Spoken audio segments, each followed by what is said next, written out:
Այդ հետո դուրս է գալի որ ազգային ինքնությունն էլ կարա տարբեր ընկալվի, կարա էթնիկ ընկալվի, կարա ազգային պետական ընկալվի, կարա պետական քաղաքացիական ընկալվի։ Դու չես կարա համամարտկային վերազգային կրոնը ազգային դարձնես, բայց դու կարաս եկեղեցին դարձնես ազգային, դու կարաս ծեսը դարձնես ազգային։ Այս գետոյի համակարգը երբեմն մենք դա հոգևոր sense հերոսություն, որտեղ մենք պահպանեցինք մեզ, մեր հավատքը եւ այլն, բայց չէ որ սա պրոգրեսի մոդել չի, հատկապես 20-րդ դարի վերջ, 21-րդ դար։ Բարև ձեզ, այսօր Մաքուր պատմության հյուրներ Հովհաննես Սարգսյանը, ով փիլիսոփայական գիտությունների տեխնացու է, հայ-ռուսական սլավոնական համալսարանի քաղաքագիտության ամբիոնի վարիչ է, ու մենք այսօր խոսել ենք ինքնությունների մասին, փոփոխվող, նորացվող, ձևափոխվող, ադապտացվող ինքնությունների մասին եւ նաեւ քննարկել ենք պարոն Սարգսյանի առաջարկած մշակութադավանական մոդելը, որը ինչ որտեղ փորձում է բացատրել մեր զարգացման, այսպես քաղաքակրթական եւ ինքնության տրամաբանությունը, խոսել ենք ինքնության տարբեր ձևերի մասին, խոսել ենք դրանց կոնֆլիկտների մասին ինչ որտեղ եւ նաեւ փորձել ենք որոշ չափով նաեւ առաջարկներ անել, ինչ անել, որպեսզի այս ամբողջ մեր գիտելիքը, որը մենք կուտակում ենք մեր հետազոտական աշխատանքների միջոցով, նաեւ կիրառական լինի եւ կիրառվի մեր հասարակության համար։ Անպայման դիտեք այս հաղորդումը չափազանց հետաքրքիր հաղորդում է ստացվել, հաստատ չեք ափսոսա, դիտեք մեր հաղորդումը եւ սիրեք պատմությունը։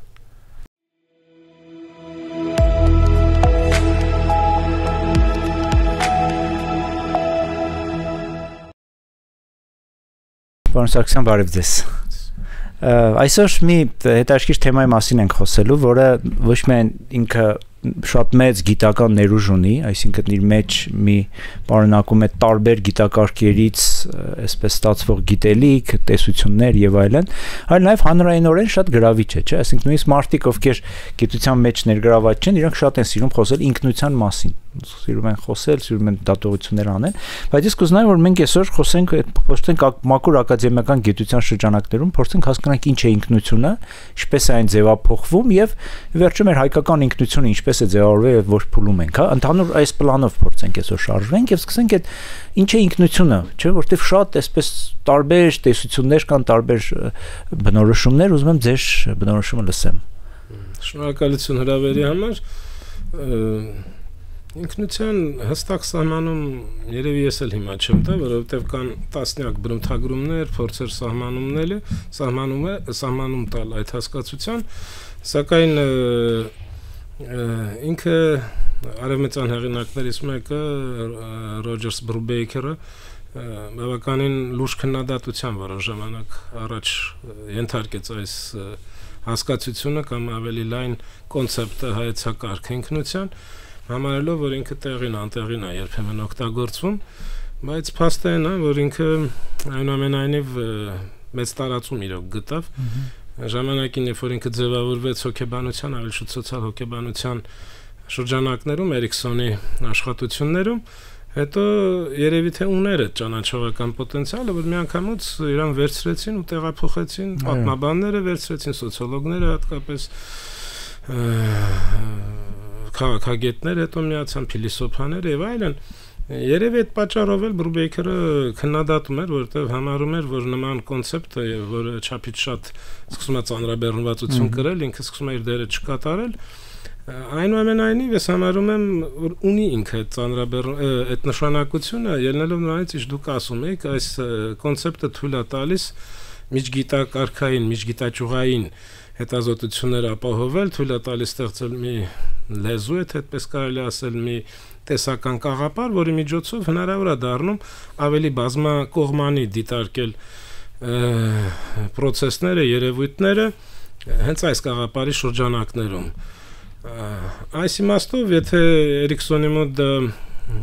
սեփական ինքնապատկանելությունը կոպիտ ասած ցույց տվող հասկացություն էր, ու չենք խորանա թե ինչպես ինքը ստեղծեց, եթե հիշում եք, նա ուներ իր ծագման եւ միջավայրի, այսինքն մի կողմից ծագումը, մյուս հրեական, մյուս կողմից ավելի շուտ հրեական միջավայր եւ իր ծագումը ոնց որ կոնֆլիկտի մեջ էին մտնում, եւ ինքը այդ ռեֆլեքսիան անդրադարձը փորձեց կատարել, փորձելով հասկանալ վերջաշուտ ով է ինքը, եւ պատահական չէ որ այդ ով եմ ես, ով ենք մենք, այդ դրույթը հետո միանգամից տարածում կգտնի վառ օրինակներից արդեն երբ որ կոլեկտիվ ինքնության վրա է տեղափոխվում, ասենք Սամյուել Հանթինգտոնի հանրահայտ աշխատությունը, ով ենք մենք, ամերիկյան ազգային ինքնության մարտահրավերները, մեր պարագայում ինքնություն, հասկացություն անձամբ ես մինչև երևի զրոյականների վերջերը չէի օգտագործում, ես իմ ավակ ուսուցիչների, իմ գործընկերների ազդեցության տակ օգտագործում ենք ինքնատիպություն, մշակութային ինքնատիպություն, ռուսերեն թե գրում ենք самобытность, самость ոմանք սկսեցին օգտագործել արևմտյան հասկացությունները ձև թարգմանելով, բայց հետո անձամբ ես նույնպես այս զրոյականների վերջից հենց ինքնություն կաղապարը համարեց որ ընդունելի է, իհարկե հաշվի առնելով թե որ ինքնության մասին է, որովհետև ինքը շատ բազմաշերտ է, ոմանք ասելով ինքնություն միանշանակ նկատի ունեն ազգայինի վրա են, հա, կանոն։ Այդ հետո դուրս է գալի որ ազգային ինքնությունն էլ կարա տարբեր ընկալվի, կարա էթնիկ ընկալվի, կարա ազգային պետական ընկալվի, կարա պետական քաղաքացիական ընկալվի, ու այդպես անverջ, իսկ երբ որ մենք արդեն կոնկրետ հասարակություններ ենք դիտարկում, մենք տեսնում ենք, որ այստեղ կան այլ շերտեր, կրոնադավանաբանական ինքնությունը, եւ այդպես անverջ կարելի է թվարկել քաղաքական ինքնությունը, որ առանձին կարելի է դիտարկել։ Համենայն դեպս այն իմաստով մենք ենք օգտագործում, մենք հիմնականում խոսում ենք ազգային ինքնության մասին եւ փորձում ենք տեղափոխել մեր իրականության վրա, այդ թվում պատմական իրականության եւ փորձել այս խաղապարի միջոցով ինչ որ մի քիչ adekvat, քիչ թե շատ համարժեք, մեր կարծիքով քիչ թե շատ օբյեկտիվ եւ միաժամանակ իմաստավորված պատկեր ստանանք կամ պատասխաններ այն հարցերի, որ խիստ կարեւոր են համարում ենք։ Իսկ ինչ է կարծում, ինքնությունը ինքնաբուխ առաջացած մի բան է, ինքն ծնունդն է, թե դա ուղղորդված աշխատանքի, այսպես կոնստրուկտավորման արդյունք կարող է լինի։ Դա էլ արդեն շատ տարածված պրոբլեմա, կոպիտ ասած, որի մասին շատերն են խոսել, դպրոցները կան չէ, մենք գիտենք, որ պրիմորդիալիստներ, կոնստրուկտիվիստներ մասին ենք խոսում, մենք գիտենք կա պրիմորդիալիստական, կոնստրուկտիվիստական, ավելի նախ ինստրումենտալիստական, ու պրիմորդիալիզմը երբեմն անվանում են էսենցիալիստական մոտեցումներ, այսինքն էությունը ի սկզբանե տրված է, մի բջիջից առաջացած, թե դա կոնստրուկտ է։ Ամենայն դեպս ես ընտեսակետին եմ, որ ցանկացած կաղապար, այդ թվում պրիմորդիալիստական կամ կոնստրուկտիվիստական, երբ որ մենք ծայրահեղ ենք սկսում ընկալել, ինքը անընդունելի է։ Այսինքն ինչ որ մի եզր պիտի լինի, որտեղ դրանց մեղմ տարբերակներն են, չափավոր տարբերակներն են աշխատում, եւ եթե մենք մտքի, մեթոդաբանության պատմությունը նայենք, Ույն միջնադարում, ասենք, կար նոմինալիզմ, ռեալիզմ, բայց ավելի աշխատող դարձավ այն, որ արանքում է գտնվում կոնցեպտուալիզմն է, հատկապես մեր տիպի հանրույթների, ազգերի անվանենք, վերլուծությունը ցույց է տալիս, որ երբ որ մեկը ծայրահեղացնում ես, մյուսը անտեսում ես, դա այդքան էլ adekvat համարժեք պատկեր չի ստացվում։ Դրա մասին գուցե պատմական հիմա որ զրուցենք, դրան կանցնենք, հա, որտեվ երբ որ նույն այդ վեճը, մեծ բանավեճը, որ նայում ես պրիմորդիալիստների եւ կոնստրուկտիվիստների, նախ մեր լսողներն ասում պրիմորդիալիստները, ինչպես նոր պարոն Սարգսյանը նշեց, դրանք այն խումբն է, որ ասում է, որ ինքը տրված է, այսինքն ի սկզբանե քո բնակության վայրի, լեզվի, չգիտեմ, հավատալիքների լինելիությամբ դու արդեն ունես այս կամ այն ինքնությունը, իսկ կոնստրուկտիվիստները ասում են, որ դա հակառակը վերևից, այսպես կոնստրուկտված գրականության, մամուլի, դպրոցի միջոցով, երբ որ մարդկանց համոզում են, որ նրանք այն են, ինչ որ իրենք հետո իրենց ընկալում են, այդ մեծ երկու դպրոցների բանավեճի վերջը ճիշտ եք ասում, երևի թե ինչ որ մի փուլում բոլորն է կոնստրուկտվել են, բայց դա չի բացառում այն, որ այդ կոնստրուկտելու ընթացքում օգտագործվել են այն գործիքները, որոնք ի սկզբանե եղել են, չէ՞, երևի այդ միջինը, որ ասում եք, երևի այստեղ կարելի է նաև մի քիչ այլ զուգահեռներ անցկացնել, արդի գիտության մեջ պոպուլար մոդայիկ նույնիսկ դարձավ դիտարկել նույնիսկ պատմական, քաղաքակրթական փուլերը իբրև պրոյեկտներ, նախագծեր, օրինակ ասում ենք հելենիստական պրոյեկտ, չգիտեմ, քրիստոնեական պրոյեկտ, իսլամի պրոյեկտ, ու այդեն շարունակ բյուզանդական պրոյեկտ, նախագիծ։ Օրինակ, երբ որ հելենիզմի մասին խոսում են, ես ասում դժվար թե Ալեքսանդրը իր գլխում ուներ պատրաստի պրոյեկտ, երբ որ իրականացնում էր ինչ որ արժեքներ, ինչ որ սկզբունքներ, որոնց հիման վրա նա գործում է, ըստ երևույթին եղել են, բայց համարել, որ նա ի սկզբանե նախագծել էր այն ինչ որ եղավ, երևի թե այդքան էլ ճիշտ չի լինի։ Նույնիսկ հիմա վերաբերում է այդ տեղափոխենք մեր վրա, այսինքն ցանկացած գործունեություն ի վերջո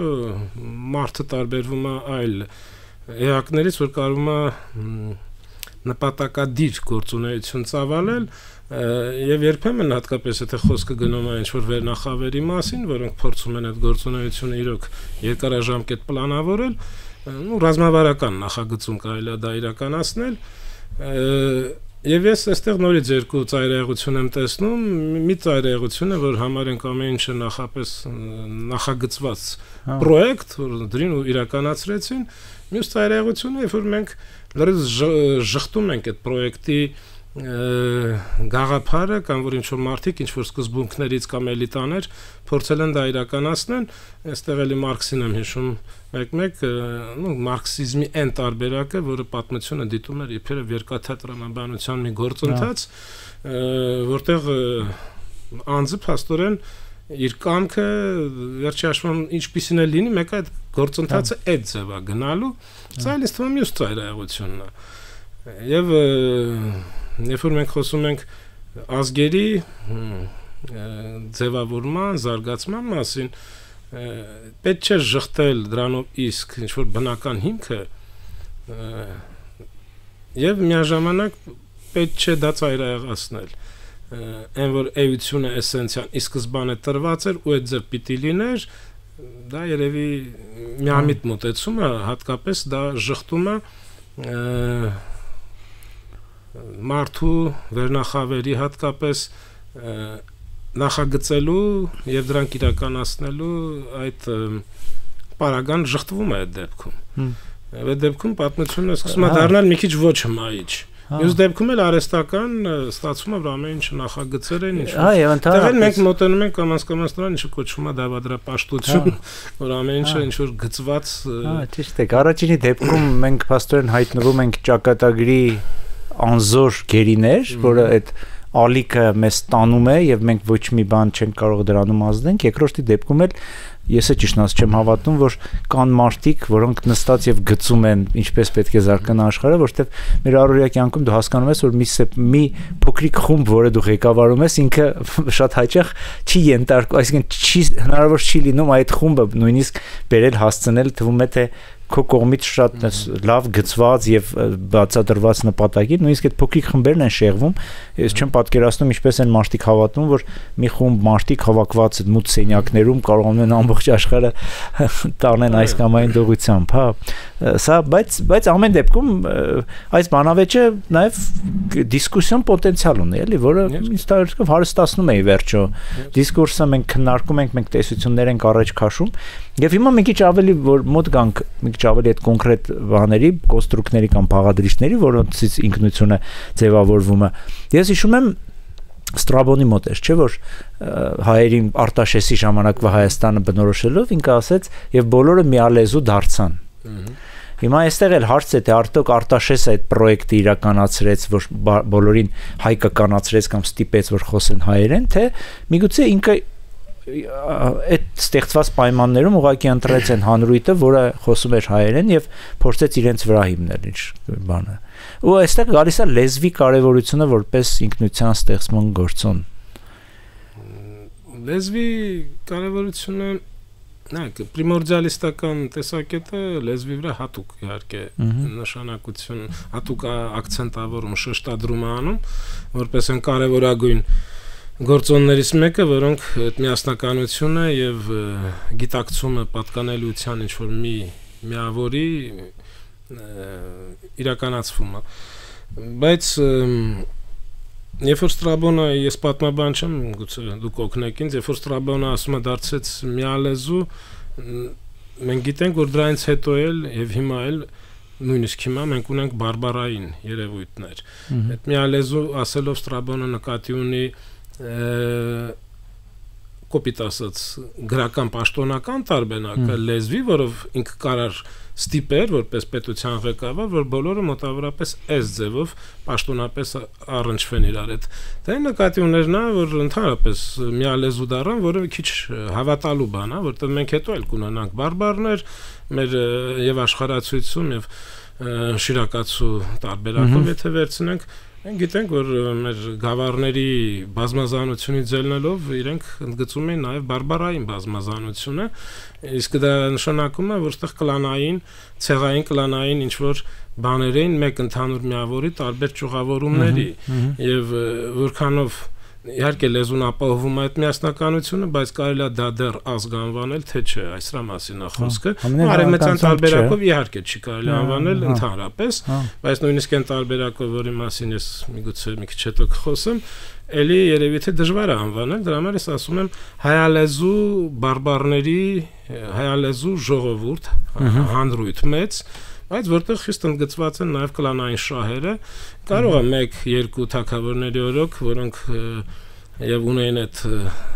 կառավարելու պոտենցիալը եւ ունեին այդ ռազմավարական նախագծելու պոտենցիալը եւ դա իրականացնելու կամքը, գուցե դա թուլանում էր, բայց մենք մեր պատմությունից տեսնում ենք, այս մի քիչ այդ գործոնը վերևից իջնող թուլանումը, սկսում է այն ինչ որ մենք կենտրոնախույս եւ այլն, եւ մենք դա քննադատական ենք մոտենում։ Իսկ ես հարցնում կար արդյոք միասնական այդ ազգը, որ ինչ-որ մեկն էլ դրանից շեղվում էր։ Եվ այդ շեղումը կարելի է համարել օրինակ դավաճանություն, թե չէ, ենթադրենք։ Թե դա իրակլանային շահն էր, մեր դեպքում երբ որ sense բաներ ենք ասում, հաճախ ասում են, մի բան են չի խոսում, բայց իրականում մենք այդ ամենը տեսնում ենք եւ ֆրանսիական, եւ գերմանական, եւ ցանկացած այսօրվա ազգ դարձած հանրույթի պատմության մեջ մենք դա ունենք։ Այսօրվա տեսակետից է ֆրանսիացի ինչ-որ մի աշակերտ կարա ասի, որտեղ դասագրքում գրած է, որ բուրգունդական դուքսերը կենտրոնախույս էին, բայց այն ժամանակ դեռ պարզ չէր բուրգունդական կենտրոնն է դառնալու միասնական, թե Փարիզի թագավորն է դառնալու միասնական։ Մոտավորապես այս մոտեցումը եթե տարածենք մեր պատմության վրա, մենք այդ դեպքում վերապահումով պիտի գնահատենք լիքը երևույթներ, ես թվում է մեր պատմության։ Պետքա դա թե չէ անել, դա այլ հարց է, բայց ակադեմիական գիտական շրջանակներում իհարկե այդ վերապահումը պիտի ինձ թվում է հաշվի։ Եվ համաձայն եմ, դուք Ֆրանսիայի օրինակը բերեցիք, ես Գերմանիայի օրինակը բերեմ։ 500-ից ավել միավորներից բաղկացած մի հսկայական բազմություն, բազմազանություն, որը հետո աշտեն այդ ազգայնականության դարաշրջանում չգիտեմ հեկյատների, Գյոթեի, Շիլլերի ստեղծագործությունների հիման վրա ինչ որտեղ նաև արհեստականորեն դրվեց մի կաղապարի մեջ եւ այդ ամբողջ այդ լեզուն, որով իրենք խոսում էին, կոչվեց միասնական գերմանական լեզու, թեև օրինակ եթե Ավստրիան հաղթեր այդ պատերազմում, միգուցե դա կոչվեր ավստրիական լեզու, էլի։ Հետաքրքիր է այն, որ պատահական չէ, որ պրիմորդիալիզմի դասական հիմքերը նույն Գերմանիայից են գալիս, որովհետեւ մի քիչ նման է մեր մոդելին, բայց իհարկե ավելի ասես մեծ մասշտաբներով եւ պետությունը հետո հզոր կլինի, որովհետեւ ի վերջո միասնական գերմանական պետությունը կլինի ավելի ուշ, քան կձևավորվի այդ ձեր ասած բարձր մշակույթը, որ կսկսի իրանց ոնց եմ ես ընկալում, թե դեմ չեք ետել ասեմ, ես ասում եմ, որպեսզի ինչ որ մի հանրություն մենք անվանենք ազգ նկատի ունենալով միասնականության ոչ արևմտյան կաղապարը, որտեղ դա քաղաքական, քաղաքացիական այնուամենայնիվ nation-ն է, այլ ազգ, որը ինչ-որ խիստ կարևոր գործոններով, խիստ կարևոր ամրակներով միավորվում է եւ դառնում է մեկ միասնություն գոնե այդ բարձր շերտում։ Ես ասում եմ դա եվրոպացիների դեպքում, համենայն դեպս գերմանացիների մոտ երևի չէ, մնացածի մենք ունենք, ասենք այդ կլանային համակարգերը ցեղային, ոնց որ sense ցծված քարեր լինեն, իրանց ինչ-որ բան կապում է, այդ թվում բարբարային, լեզվական, բայց ինչ-որ բան կտրուկ տարբերում է, բայց այն շերտը, որ իրանց մոնոլիթ կսարքի, միասնական չկա։ Իրանց մոտ որպես կանոն, համենայն դեպս իրենք այդ ձև են ներկայացնում կոնստրուկտիվիստները, այդ դերը կկատարի պետությունը, որ ազգային պետություն կանվանեն եւ ինքը կսկսի կերտել այդ հանրություններից այդ մոնոլիթը, այսինքն ինչ-որ sense գլծվի ինչ-որ ասֆալտի բետոնի նման մի բան ու կդառնա տակը տարբեր, բայց վերևից այդ միասնական շերտը։ Մեր դեպքում ես ասում եմ, ու հա դրա վրա հետո կսկսի կառուցվել այն կամ այդ հավասար բանի վրա կսկսի ընդհանրապես միացած սիրուն գազոն աճել, դա մշակույթն է։ Այսինքն իմ կարծիքով ֆրանսիական պետության գուցե այս պատմական առումով դուք բերեք հակափաստարկներ, բայց ֆրանսիական պետականության գաղափարը միասնական, հետո դրա վրա կառուցվում է անկրկնելի ֆրանսիական մշակույթը, նույնիսկ թվում անգլիականի, նույնիսկ իսպանականի մասին իսկ թվում է կարելի ասել եւ այլն։ Մեր պարագայում եւ գերմանացիների մոտ էլ գուցե ավելի մեծ մասշտաբներով,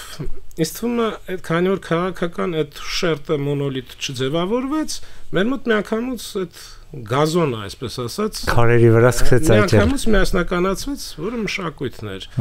Մշակութային գործոններ, չունենալով քաղաքական միասնականության, քաղաքացիական արժեքների այդ մոնոլիթ համակարգը, որ վերևից ամրացնում է այդ տարբեր քարերը, մեր մոտ միանգամից մշակութային գործոնը գրավոր մշակույթի, հոգևոր մշակույթի եւ իհարկե ինստիտուտը եկեղեցին, որ դա փորձում էր անդադ վերարտադրել։ Հենց եկավ այն ժամանակը, հա, որ ես պետք է խնդրեի դուք մեզ այդ ձեր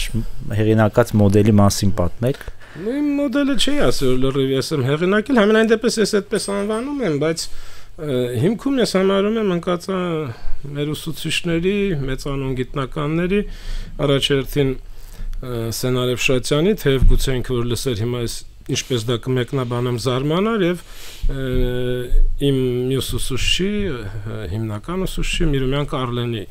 գաղափարները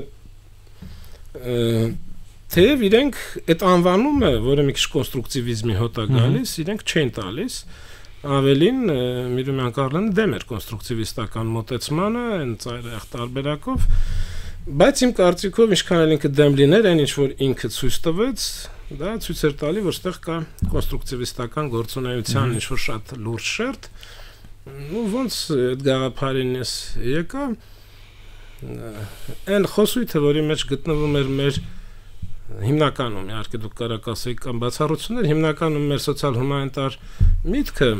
նաև երևի պատմաբանները, փիլիսոփաները զբաղվում են ազգային փիլիսոփայության պատմությամբ եւ շատ մյուսները խոսույթը ինքնության հետ կապված ինքնության պահպանումներ։ Այսինքն ոնց խոսում ենք ինքնությունը պահելու մասին։ Այո։ Եվ դա պաշտոնապես էլ նույնիսկ կարամրագրված բանում օրինակ առաջի մեր ազգային անվտանգության հայեցակարգում ռազմավարությունում ինքնություն տերմինը միտեղ կա, սփյուռք հետ է կապված պահպանել հայկական ինքնությունը։ Այլտեղ նա պարզապես չկար ու բոլորս խոսում ենք պահպանելու մասին։ Բայց ի վերջո ունենալով փիլիսոփայական կրթություն մեր մտածում ես իսկ հնարավոր է մի բան անդադ պահպանել կամ դա լավ է թե չէ որ մի բան հա պահպանում ես դա կոնսերվացիայի մոդել է անվանեցի ի վերջո իրականությունը փոխվում է զարգանում է եւ եթե դու միշտ պահպանվում ես ինչ որ մի ձևով դու սկսում ես հետ մնալ դու դառնում ես անախրոնիկ եւ այստեղից ես սկսեցի քննադատաբար մոտենալ ծայրահեղ պրիմորդիալիստական ընկալումներին, որոնք ես անվանում էի ապրիորի, այսինքն ապրիորիզմի վրա հիմնված, որ հայկական ինքնությունը ժամանակից տարածությունից դուրս տրված ինչ-որ մի բան է, ու Աստված գիտի երբ է ձևավորվի, հազարամյակներ գնում ես, եւ այդ իմաստով նաեւ անախրոնիկ, որտեղ այդ դեպքում ինքը չի երևում այդ պատմական փոփոխությունները համաշխարհային, տարածաշրջանային, તો չգիտեմ արժեքային համակարգի նրանք ի վերջո չեն ձևափոխել, չեն ազդել են, եւ չեն կարող չազդել, եւ խոսույթը, որի մեջ ես մտա, նա արդեն այլ կերպ էր ձևափոխման, պահպանել, բայց զարգացնել նաեւ եւ ձևափոխել, ու դրան դրթեցին նաև երբեմն մեր հասարակությունում ինձ լավ երևի գիտեք սև սպիտակի բաները նաև ասենք ազգային ավանդական եւ համամարտկային գլոբալ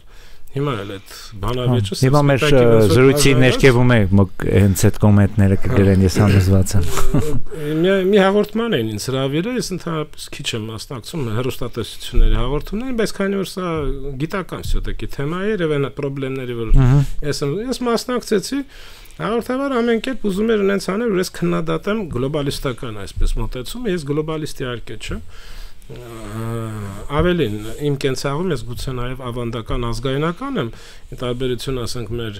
շատ ընկերների, որոնք անդադ խոսում են ազգային արժեքներից ավանդական, բայց ապրում են ոչ այդքան ազգային ու ավանդական, ես հակառակը փորձում եմ խոսել փոփոխությունից, թե ոնց որ թե ավելի ապրում եմ ազգայնական ու ավանդական, իմ ընտանիքով եւ այլն, բայց խնդիրը դա չի։ Նա ուզում էր անդադ հանգեցնել նրան, որ ես քննադատեմ գլոբալիզմը, ասում եմ, դա ահավոր բան է, դա կոչնչացնում ես։ Ես մի հակափաստարկ եմ տեղ միշտ բերում, ասում քրիստոնեություն, որ մենք ընդունում ենք 4-րդ դարում։ Դա օտար էր, չէ՞։ Ավելին ժողովրդի մեջ քրիստոնյաներ գրեթե չկային։ Բայց մենք ընդունեցինք, ավելին դրանից հետո էլի բաներ ընդունեցինք, սկսեցինք թարգմանել քրիստոնեական գրականություն։ Ընդունումից հետո ապստամբում էին նույնիսկ դրա դեմ, ապստամբությունները հին կրոնին վերադառնալու ցկտում է եղել։ Օրինակ դա վավերագրված է, որ Դնեպրը նույնիսկ կարմիր էր դարձը, մեր մոտ իհարկե դա տես չի երևում, բայց եթե մի քիչ տրամաբանորեն գնանք հետ, իհարկե բավականին լուրջ ու պրոբլեմատիկ է եղել տանցումը, ավելին, եթե դիտարկենք ոչ ուղղակի փաստարկներով, երբ որ Մաշտոց 100 տարի հետո գրում բոլորը հեթանոս էին, Գողթան գավառում, երբ որ 150 տարի հետո Եղիշեն գրում է Զորքի մի մասը մկրտվեց, այսինքն 150 տարի քրիստոնյաս նոր գնաց ավարայրի դաշտ, մենք հասկանում ենք, որ դա ցավոտ ու շատ երկար process է եղել, համենայն դեպս հետ նայելով մենք չենք ասում, որ մենք ինչ որ ուրացանք մեր էությունը, մենք հակառակը ասում ենք, մենք մեր էության վրա այդ լեզվական, որ արդեն միասնական կար եւ այլն, գենետիկ գուցե շատերը գեների վրա են շեշտել, մենք նստեցրեցինք մի նոր արժե համակարգ, ընդ որում դրա վրա էլ հետո կաշխատենք, այդ արժե համակարգը համամարտկային էր, դու չես կարող համամարտկային վերազգային կրոնը ազգային դարձնես, բայց դու կարաս եկեղեցին դարձնես ազգային, դու կարաս ծեսը դարձնես ազգային, լեզվական գործոնը արդեն նաև գրի միջոցով իրականացնես։ Ամենայն դեպս ես սկսեցի այս տեսակետից նայել ու ինձ թվում է դեպքում շատ ավելի բնական սկսեցին որոշ գործընթացներ թվալ, ավելի տրամաբանական եւ հաշվի առնելով, որ նաև այսօր այդ խնդիրները արդիական են, ի վերջո ես միշտ ասում, դա ինքնանպատակով չի, գնանք հասկանանք մեզ։ Պետք է, բայց եթե հասկանալը պետք է որ այսօր էլ քեզ ռեֆլեքսիա անդրադարձ կատարես եւ այսօրվա խնդիրներն էլ, որ քո առաջ կանգնած են, կարողանաս քիչ թե շատ լուծել համադրական ձևով։ Եվ այդ առումով ես օրինակ այդ հաղորդավարում մոտավորապես այդ օրինակը բերելով ասեցի, եթե օտարից միշտ վախենաս ու փակվես, այն որ դու չես ստեղծը, այդ նշանակում է այդ կոնսերվացիայի մոդելը, այդ նշանակում է առաջընթացի պոտենցիալը պարզապես փակել ու մնալ ինչ-որ եփվել սեփական այդ բանի մեջ, հյութի մեջ եփվել ու նույնպես եմ կրկնում, այսօր երբ որ մենք նայում ենք այս 4-րդ, 5-րդ դարի գործընթացներին ու մշակութային զարգացմանը, այնտեղ մշակութային ձևով դա գնաց 5-րդ դարից, դա այն մոդելն է իմ կարծիքով, որով ճիշտ կլիներ ղեկավարվել նաև այսօր, ես դա հետագայում կանվանեմ համադրական մոդել, այսինքն խնդիրը նրանում է, որ ես համարում եմ, որ մեր ինքնության այդ մոդելը, որ ձևավորվեց, վերցնելով քրիստոնեականը, հետո անտիկ մշակույթը, հետո մյուսը, ինքը կարողացավ ինչ-որ հետաքրքիր համադրում իրականացնել, որով մեր ինքնությունը մենք մեր էությունից չհրաժարվեցինք, բայց միաժամանակ դարձանք ավելի գոյատևմանը, նաև ինչ-որ առումներով, ոչ քաղաքական, մնացած առումներով, բավականին ավելի դիմացկուն զարգացմանը եւ որը թույլ տվեց մեզ ամենայն դեպս մնալ մինչև պետականություն այսօր ունենալը եւ նման մոդելներ, որոնք պայմանական երբեմն մոդեռնիզացիան անվանում, մենք իհարկե պատմական շատ ունենք, հատկապես վերջի 200 տարվա մեջ կարանք վերցնենք ճապոնական մոդեռնիզացիա օրինակը, չինական մոդեռնիզացիան, որը մեր աչքի առաջ հենց հիմա տեղ ունենում, ու այդպես անverջ մոդելներ։ Հա, այսինքն ունենալով ինչ որ կապող, այսպես օղակներ, լեզվի տեսքով կլինի, տարածքի տեսքով, պատմության տեսքով ընդհանուր, դու չես խորշում ընդունել նաև նոր արժեքներ, եթե այդ արժեքները չեն հակադրության մեջ երևի մտնում, հա, քո նախկինում եղած այդ մշակութային աշխարհընկալման հետ, եւ դրանք փորձում ես քոնը դարձնես։ Իսկ այդ քոնը դարձնելու process-ը Ինչ ոնց կա դուք ասացիք որ կրոնը համամարտկային էր, ոչ թե համամարտկային, համաշխարհային էր, բայց եկեղեցին դարձավ ազգային։ Վերազգային է, ինքը չկար այլ կերպ լինի, իր իմաստն է դա։ Դրանով իսկ արժեքները համամարտկային են ներկայացվում, բայց այսինքն դու ուսմունքը չես կարող ազգայնացնես, բայց դու կարաս ինստիտուտ ազգայնացնես ու գործիքները ազգայնացնես, որը եւ տեղի ունեցավ, երբ որ մենք գրերի գյուտի միջոցով ոչ միայն լուծեցինք փաստորեն քրիստոնեությունը հայերեն դավանելու եւ վերջնական տարածելու ամրագրելու խնդիրը, դրանով իսկ մենք ծես տեղափոխելով ամբողջովին հայերեն լեզու, մենք կտրվեցինք պարզապես մնացածից այդ իմաստով դա ֆենոմենալ երևույթ է, որովհետեւ այդ գործընթացը իրականացնեն այլ ազգերը, այդպես անվանենք, շատ ավելի 1000 տարի հետո։ Միայն այն ժամանակ, այսինքն դրանով իսկ դրա հետ կապված, երբ որ դու հավակնում ես գրեր, ստեղծես, եկեղեցուն սպասարկես ամբողջովին, ես ասում եմ, դրանով դու հավակնություն ես հայտնում երևի թե ազգ լինելու, որովհետև այդ գործընթացը 1000 եվրոպական ժողովուրդների դեպքում 1000 տարի հետո փաստորեն կիրականացվի, իսկ մենք դա արեցինք ու դա ունիկալ երևույթ է իմ կարծիքով, որովհետև չունենալով լուրջ պետություն, փաստորեն արդեն 5-րդ դարի սկզբին ու իրականում չունենք արդեն պետություն, լինելով տիեզերական եկեղեցու երկրորդական թեմերից մեկը կախված Պոլսի մի կողմից, հունալեզու եկեղեցու, մյուս կողմից Անտիոքի, ասորալեզու եկեղեցուց, իրական մի կողմից Իրանի տիրապետությունը, մյուս կողմից բյուզանդական ազդեցությունը ու այդ ֆոնի վրա կարողանաս ոչ միայն ստեղծես այդ գիրը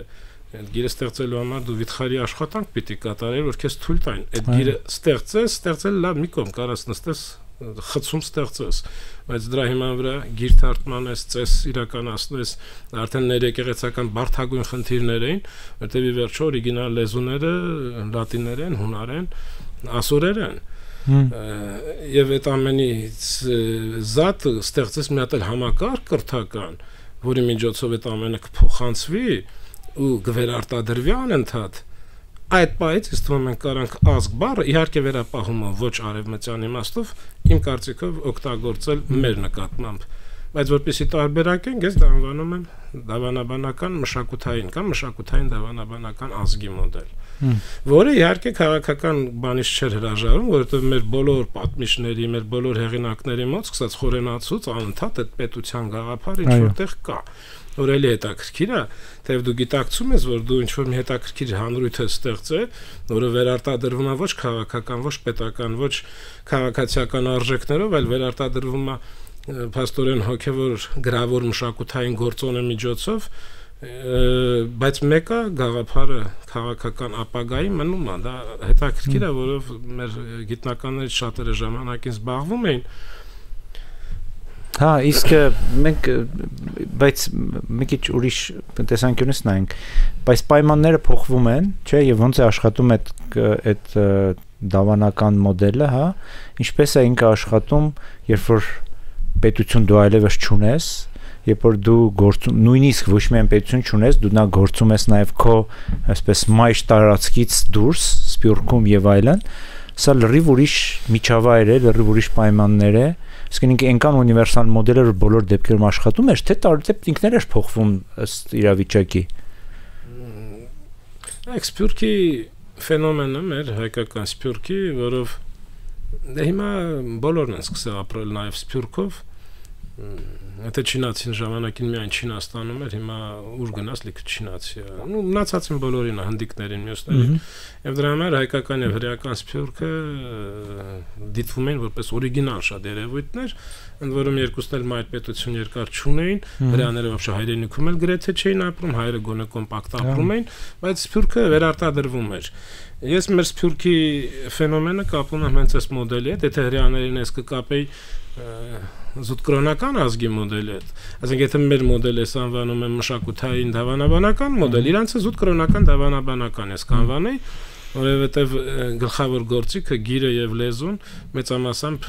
հասարակ հրեան կորցրել էր, դրան կրոնական ծեսը, առօրյա ծեսը, որ կրոնականացված էր եւ կրոնի գիտակներն էին պահում այդ մոդելի մեջ։ Մեր դեպքում ավելի ճկուն ու լայն մոդել էր, որը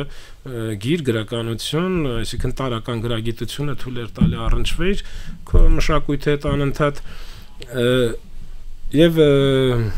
մեր հայկական սփյուռքի ֆենոմենը սկապում մենք սրա հետ, այսինքն սա մի մոդել է, որը թույլ է տալիս կոմպակտ համայնքներին գոյատևել նաև սեփական պետությունից դուրս, դաժե սեփական հայրենիքից նույնիսկ դուրս։ Այս մոդելն է ինձ թվում է հայկական սփյուռքի այդ ֆենոմենի հիմքում ընկած։ Իհարկե մեր մեծերը միշտ այդ պետության գաղափար ունեն, բայց պիտի ընդունենք, որ առօրյա հասարակ մարդու գիտակցության մեջ առաջնայինը ոչ թե պետության վերականգնումներ, ինձ թվում է առաջնայինը, որ ինքը քրիստոնյա այս տարբերակն է, հայ եկեղեցու հետևորդն է, հայերեն գրերի միջոցով եւ չի լինի Հայաստանում ուրիշ տեղ կլինի իր հաջողությունը եւ որը թույլ էր տալիս ինձ թվում է իրանց միավորվել, որը բավականին բացատրելի է դարձնում ինձ թվում է նաեւ սփյուռքի ֆենոմենը։ Բայց իհարկե դուք ճիշտ եք, այսինքն միջավայրերը տարբեր են, ու այսօր դա ակնհայտ է, բայց այն ժամանակ էլ, այսինքն միջավայրը տարբեր է, միջավայրը փոխվում է, ընդունող երկիրը, պետությունը, հասարակությունը փոխվում է, այդ թվում քաղաքակրթական, հեղափոխական փոփոխությունների միջոցով։ Այդ պատճառով ես փորձում եմ օրինակ հասկանալ դրա միջոցով ինչ եղավ մեր հին սփյուռքների հետ օրինակ Եվրոպայում։ Այդ ունեմ են համայնքներ, որոնք ձևավորվել էին միջնադարում դեռ եւ գոյություն կունենան մինչեւ 17-18-րդ դարը, մեկ էլ չկան։ Ասենք լեհական օրինակ, հունգարական, ինչի՞ չէ Ամստերդամի հզոր, նիդերլանդական մեր համայնքները, իտալական համայնքները եւ այլն, որոնք մեկ էլ չկան մի պահ։ Այստեղ ես համարում եմ, որ մոդելը, որը մենք ունենք, ինքը սկսեց չաշխատել այդ համայնքներում, որտեղ աշխարհը փոխվում էր, որովհետև արևմտյան աշխարհում հատկապես նոր արժե համակարգը մտնում էր հակասության մեջ սրա հետ։ Մարդը հասա մեր համայնքների ներկայացուցիչները ապրելով այդ հանրությունների մեջ, իրենք չեն կարող փակ շարունակել ապրել։ Եթե արևելքում դա ստացվեց, ես բերում եմ իրանահայության օրինակը, որտեղ այնուամենայնիվ все-таки բավականին օտար արժեքային համակարգը մահմեդական եւ դրա համար մենք սա անվանում ենք գետոյի մոդել։ Այդ գետոյի մոդելները ստեղ աշխատեցին Հալեպի համայնքը շատ արևելյան բոլոր համայնքները։ Իրանահայերի դա ես երևի մինչև 1960-ականները դա աշխատել է, որովհետեւ իմ մայրը իրանահայերից է 46 թվականի եկած եւ ես այդ մեծեր հետ որ շփվում էի, դա փակ կլանային համակարգեր էր, որտեղ ամեն մի կլան ուներ սեփական հոգեվորականը եւ անընդհատ 300 տարուց ավել իրանք վերարտադրվել էին այդ մոդելով։ Երևի հետո էլ 60-70-ականների ծնդեղել սկսեց դա փոխվել, բայց ամենայն դեպս սա գետոյի համակարգ էր, այսինքն դու փակ նույն ամուսնությունների բաների պահով, օրինակ, երբ որ իմ հայրը, որը իրանահայ չէր, այլ Էշմիածնի այլ կլան, այլ բանի ներկայացուցիչ էր, հիշում եմ, որ պատմում են, որ ամուսնության, ասում եմ, մեծեր այդ իրանց ցեղի բոլոր, ասում եմ, դեմ էին դրան, որովհետև իրանց մոտ ընդունված է այս մի քանի ցեղով կլանով իրար աղջիկ տալ, սա ով է вообще ուտարա։ Այս գետոյի համակարգը երբեմն մենք դա հոգևոր sense հերոսություն, որտեղ մենք պահպանեցինք մեզ, մեր հավատքը եւ այլն, բայց չէ որ սա պրոգրեսի մոդել չի։ Հատկապես 20-րդ դարի վերջ, 21-րդ դար իսկ արևմտյան աշխարհում այդպես չէ, արևմտյան աշխարհում ինտենսիվ փոխվող արժանապատվը պրոստը բերես նրան, որ մեր համայնքները 1-2 սերունդում փաստորեն վերացան մասսայական փաստորեն ասիմիլյացիայի միջոցով եւ ինքը այս մոդելը սկսեց չաշխատել։ Ինչը նշանակում է, որ մոդելը երևի պիտի վերափոխվեր, բայց ոնց պիտի վերափոխվեր, իհարկե մենք կարանք հիմա նստենք ստեղ ասենք սենց պիտի արվեր, նես պիտի արվեր, բայց ամենայն դեպս լավա թե վատա փաստա որ եկեղեցին այլևս այդ ֆունկցիան սկսում է չկարողանալ կատարել, դրա համար հենց հայ եկեղեցուց դուրս էր գալի մարդը կաթոլիկ ընդհանրենք դարձավ, դա նշանակում էր 1-2 սերունդ հետո ձուլում էր նշանակում։ Ուրեմն այս մոդելը այլևս նոր ժամանակներից սկսում է խնդիրներ տալ։ Իմ կարծիքով։ Դելեական համայնքը այդպես էլ վերացավ, չէ՞, երբ որ ինչ որ մի պահի պետության ճնշման տակ ընդունեցին Հռոմի Պապի գերակայությունը եւ այդ ամբողջ այդ հիերարխիան համակարգը փլվեց եւ ճիշտ է ասում 1-2 սերունդ հետո միջև հիմա էլ կան, ասեն Գրիգորովիչներ, բաներ, որոնք ընդունում են, որ իրենց ծագումը ժամանակին հայկական է եղել, բայց բոլորովին ասենք ամբողջությամբ լեհացած համայնք են։ Այս մոդելի մեջ մի բախը, չգիտեմ, ինքը դուրս է մնում ձեր մոդելից, թե այնուամենայնիվ քանի որ ինքը մշակութա դավանաբանական է տեղավորվում է Մխիթարյանները։ Իրենք կաթոլիկ են, չէ, իրենք կաթոլիկ են, բայց ինչքան դեր խաղացին մեր ինքնության պահպանման, ձևափոխման միգուցե, հա, կուզեմ մի քիչ դրանից խոսեք։ Մխիթարյանները իհարկե վիթխարի դեր կունենան, բայց ամենայն դեպս իրաց տված մոդելը էլի չէր կարա լիներ մեր զարգացման հետագա մոդելը, որտեղ իրանք նույն մշակութային գործոնի վրա են լրիվ շեշտը դնում, իհարկե այսօր խոսում եմ մշակութային կամ դավանաբանական գործոնից, ես չեմ ասում, այսի պիտի դենք ցենք, տեղը նոր մոդել կառուցենք, ինչպես շատերն են ընկալում, նկատի ունեմ դրա վրա պիտի նստեցվի, ինչ որ նոր շերտավորում կամ սրա վրա նոր ձևափոխումների մասին է։ Մխիթարյանների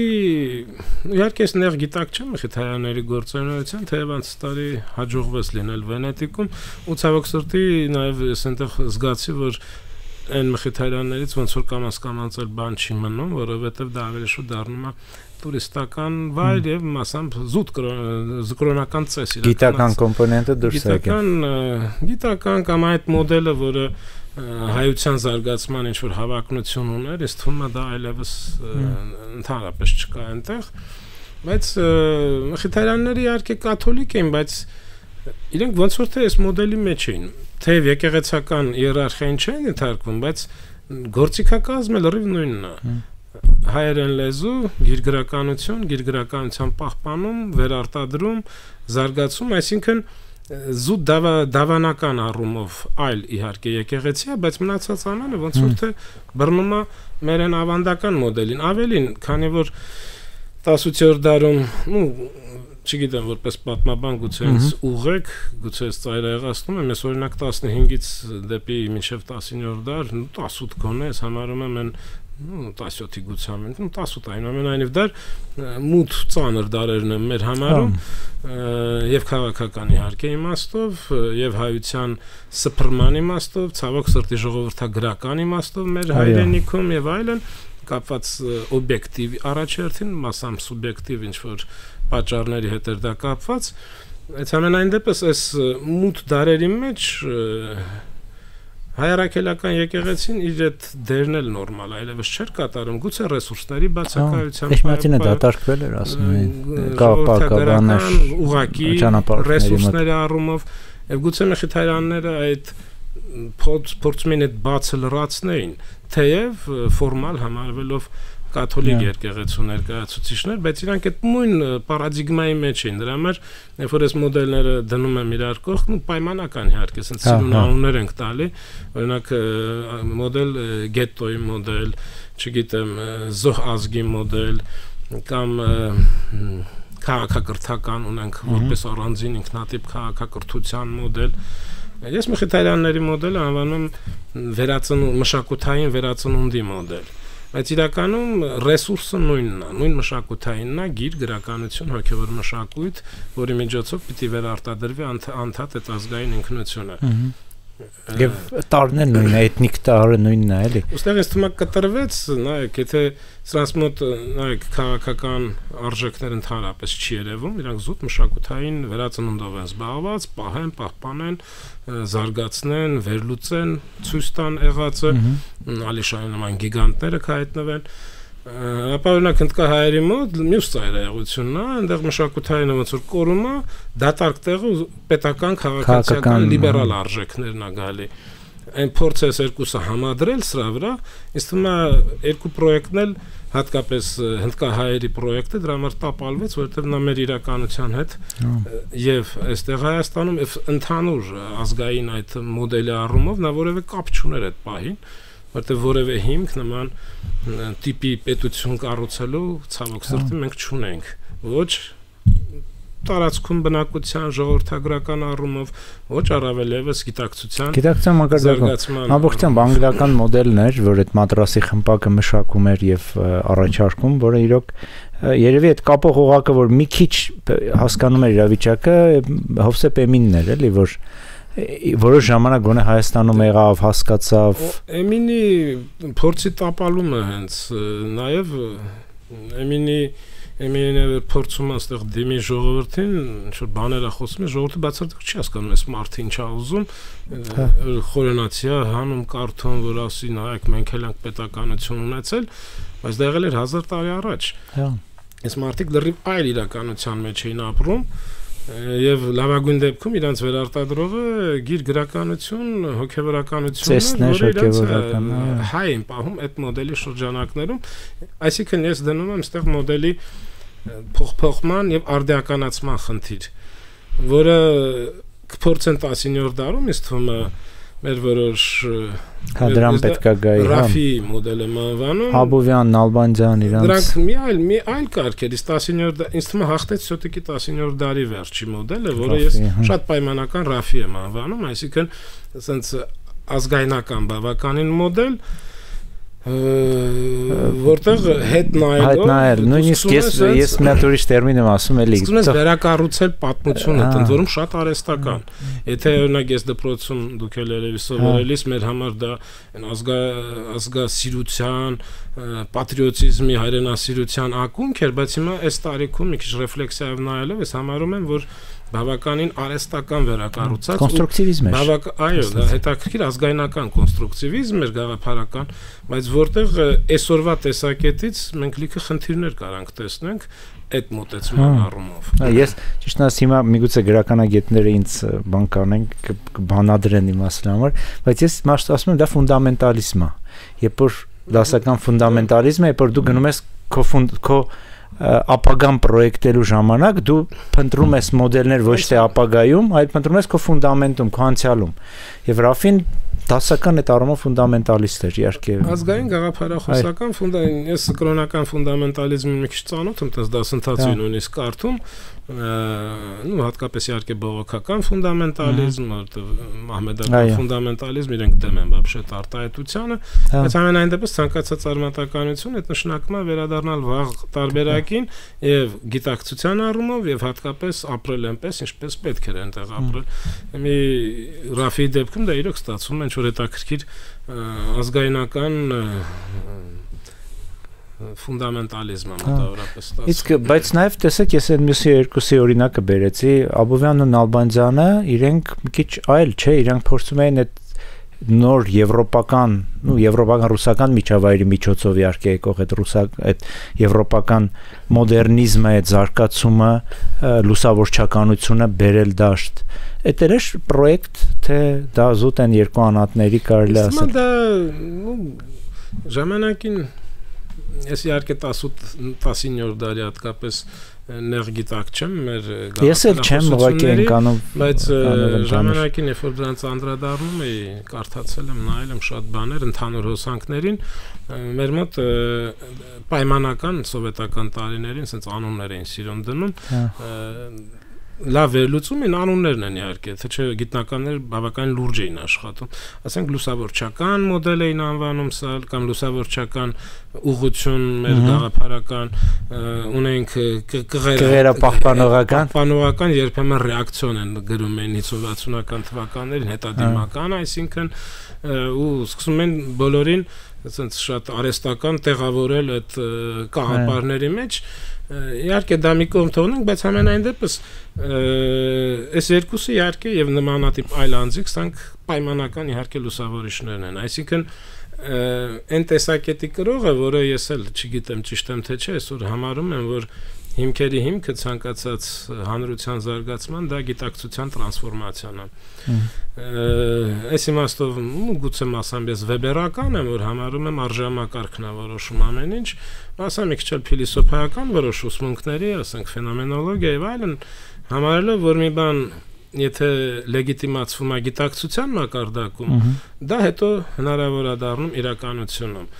Եվ Աբովյանը, Նալբանդյանը, իհարկե Աբովյանը իր դիրքերից, Նալբանդյանը մի քիչ այլ, ավելի նեղ գաղափարական դիրքերից, գաղափարախոսական նույնիսկ, բայց ամենայն դեպս իրանք այս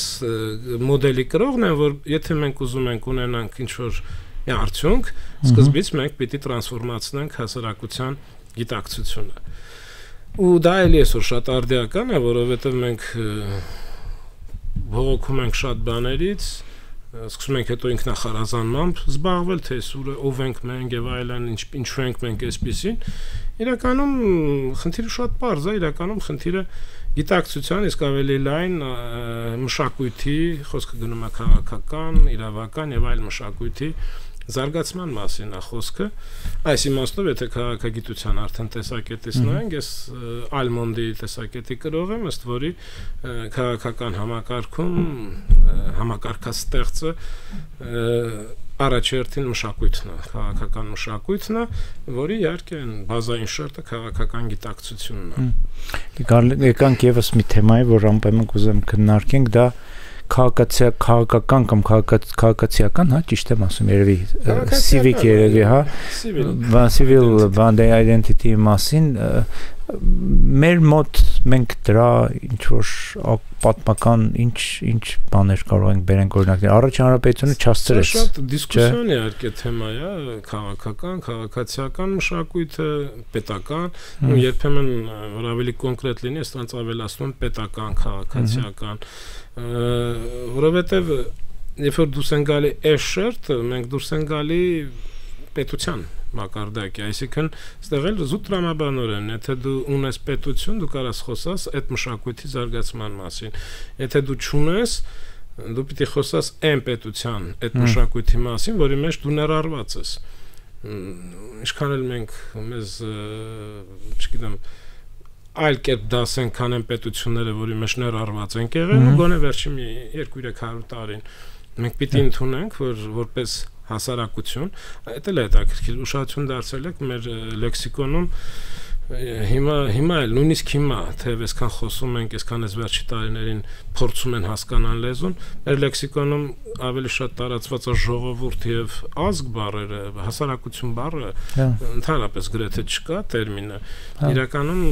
երբ որ մենք դուրս են գալի այս շերտը մենք պիտի խոսենք հասարակության մասին քաղաքացիական մշակույթի քաղաքական մշակույթի եթե չկա պետություն չի կարա լինի այդ հանրույթի իմ կարծիքով քաղաքացիական մշակույթը կամ հպատակի մշակույթը կամ քաղաքական մշակույթը ինքը կարա լինի դրանք ներառված է Սեֆյան Պարսկաստանի մեջ պիտի խոսես իր քաղաքական ներառված է Օսմանյան Թուրքիայի կամ ռուսական կայսրության պարզապես ոչ կորեկտ է խոսել ստեղ հայկական քաղաքացիական կամ քաղաքական մշակույթի մասին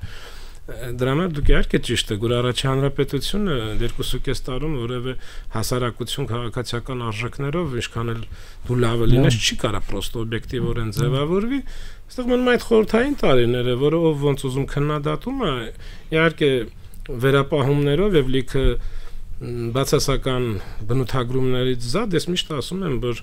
խորհրդային Հայաստանը այդ իմաստով շատ կարևոր փուլ էր որոշակի, գոնե որոշակի քաղաքական, քաղաքացիական արժեքների տարածման համար, հատկապես հաշվի առնելով, որ հայությունը դարձավ գերակշռ բացարձակ մաս մեր հանրապետությունում եւ կարելի է խոսել արդեն մեր, հա, մեծ տերության մեջ, բայց քո հանրապետության մասշտաբում ինչ որ տարերի մասին քաղաքական, քաղաքացիական մշակույթի եւ իմ կարծիքով ну նաև ԽՍՀՄ-ի շատ տարօրինակ քաղաքականություն առաջ հայացքից հակասական երկրորդ հայացքից իր պատճառաբանություն ունեցող վերազգային պետություն վերազգային գաղափարախոսության բայց այդ մարմատականացման կարենիզացիայով սկսվեց ամեն ինչի վերջո հետո գալիս ազգային զարթոնքը ավելի ուշ 60-ական թվականներին այսինքն փորձ է երկուսը իրար ցած խաղացնելով համատեղել միաժամանակ վերևից ամեն ազգի մար իր պատկերը կերտելով այսինքն պետությունը կերտում է այսի հայ պատկերն է այսի վրացու պատկերն է այսի սրա մի քիչ շեղվեմ ես վերջերս Վրաստանում մենք անցկացնում ենք բան ապրիլ ամիսներ պրոյեկտ ենք իրականացնում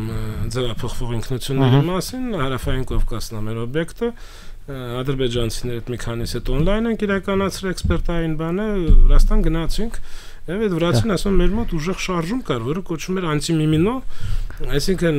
ինչի եք մեզ հենց սենս ներկայացնում այ միմինոյի այսինքն նկատի ունի Կիկաբիձեի կերպարը ֆիլմում նմանատիպ մենք կարանք ասենք Ֆրոզիկի Մկրտչյանի կերպարը այս տիպիկ հայն այսի տիպիկ վրացին է ու ԽՍՀՄ-ը տենց պատկերներ էր ստեղծել ամեն ժողովրդի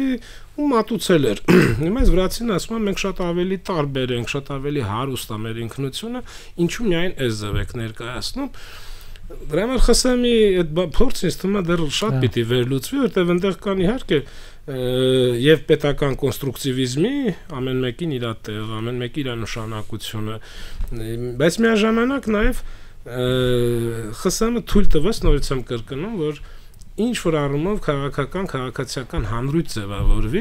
ու հետաքրքիր է հաշվի առնելով այդ քաղաքականությունը, որը բավականին հայրենասեր էր։ Գուցե ես երբ որ նայում եմ իմ պատանեկությունը, որի ժամանակ գնաց Ղարաբաղյան շարժումը, այդ պատրիոտիզմի պորտկումը, դա ԽՍՀՄ-ի ստեղծած հանրույթն էր։ ԽՍՀՄ-ի մասամբ կամ թույլ տված որ այդպեսի ստեղծվի։ Ես էլի գնահատական չեմ տալի լավա վատը, բայց դա փաստ է։ Եվ այս իմաստով, երբ որ մենք ասում եմ ջրի հետ երեխունել են մեկ ասում են դուրս նետում, մոտավորապես այդ ձևը, ինչքան էլ քննադատենք ԽՍՀՄ այս կամ այն իմաստով, հատկապես միջազգային Թուրքիայի հետ կապված հարաբերություններ, համենայն դեպս, եթե լուրջ մոտենանք այս փորձը թե չլիներ, մենք գուցե այսօր չենք ունենա այս պետությունը նաև այս հանրությունը։ Ճիշտ է, մի երկու բան ուղղակի այսպես ավելացնեմ կամ ձեր ասած երկրորդ թեմա, բանը առաջին հանրապետությունը վերջին հաշվով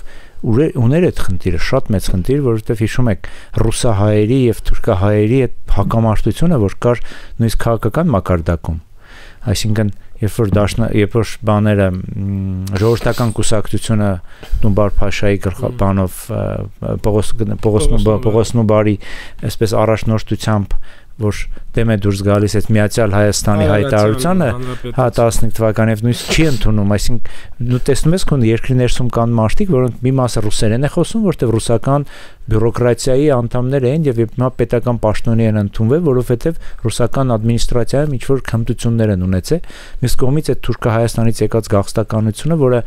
մի մասով թուրքախոս է, մի մասով քննադատում է այս ռուսերեն խոսածող հայերին։ Ասում եմ, այդ հարցը իրոք կար եւ ես կարծում եմ, որ եթե առաջին հանրապետությունը ինչ որ մի իդեալական աշխարհում գոյատևեր եւ մնար, անպայման պետությունը պետք է անդրադառնար այդ ինքնության քաղաքականությանը, որովհետեւ սա ինչ եմ ասում, որովհետեւ կուզենամ հիմա սրանից հետո նաեւ այդ թեմայով է խոսենք ինքնության քաղաքականության, ինչպես պետք է իրականացնեմ, ինչպես է։ Եվ երկրորդ բանը էլի ձեր ասածը շարունակեմ, մի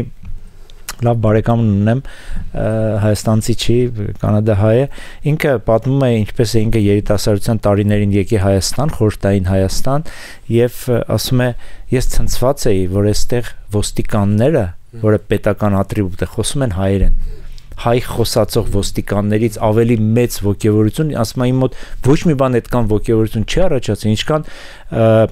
իշխանություն ունեցող մարդիկ, որոնք համատարած խոսում են քո լեզվով, այսինքն քո լեզվով խոսածող մարդը իշխանություն ունի իր ձեռքում, դա էլի այդ խորհրդային միության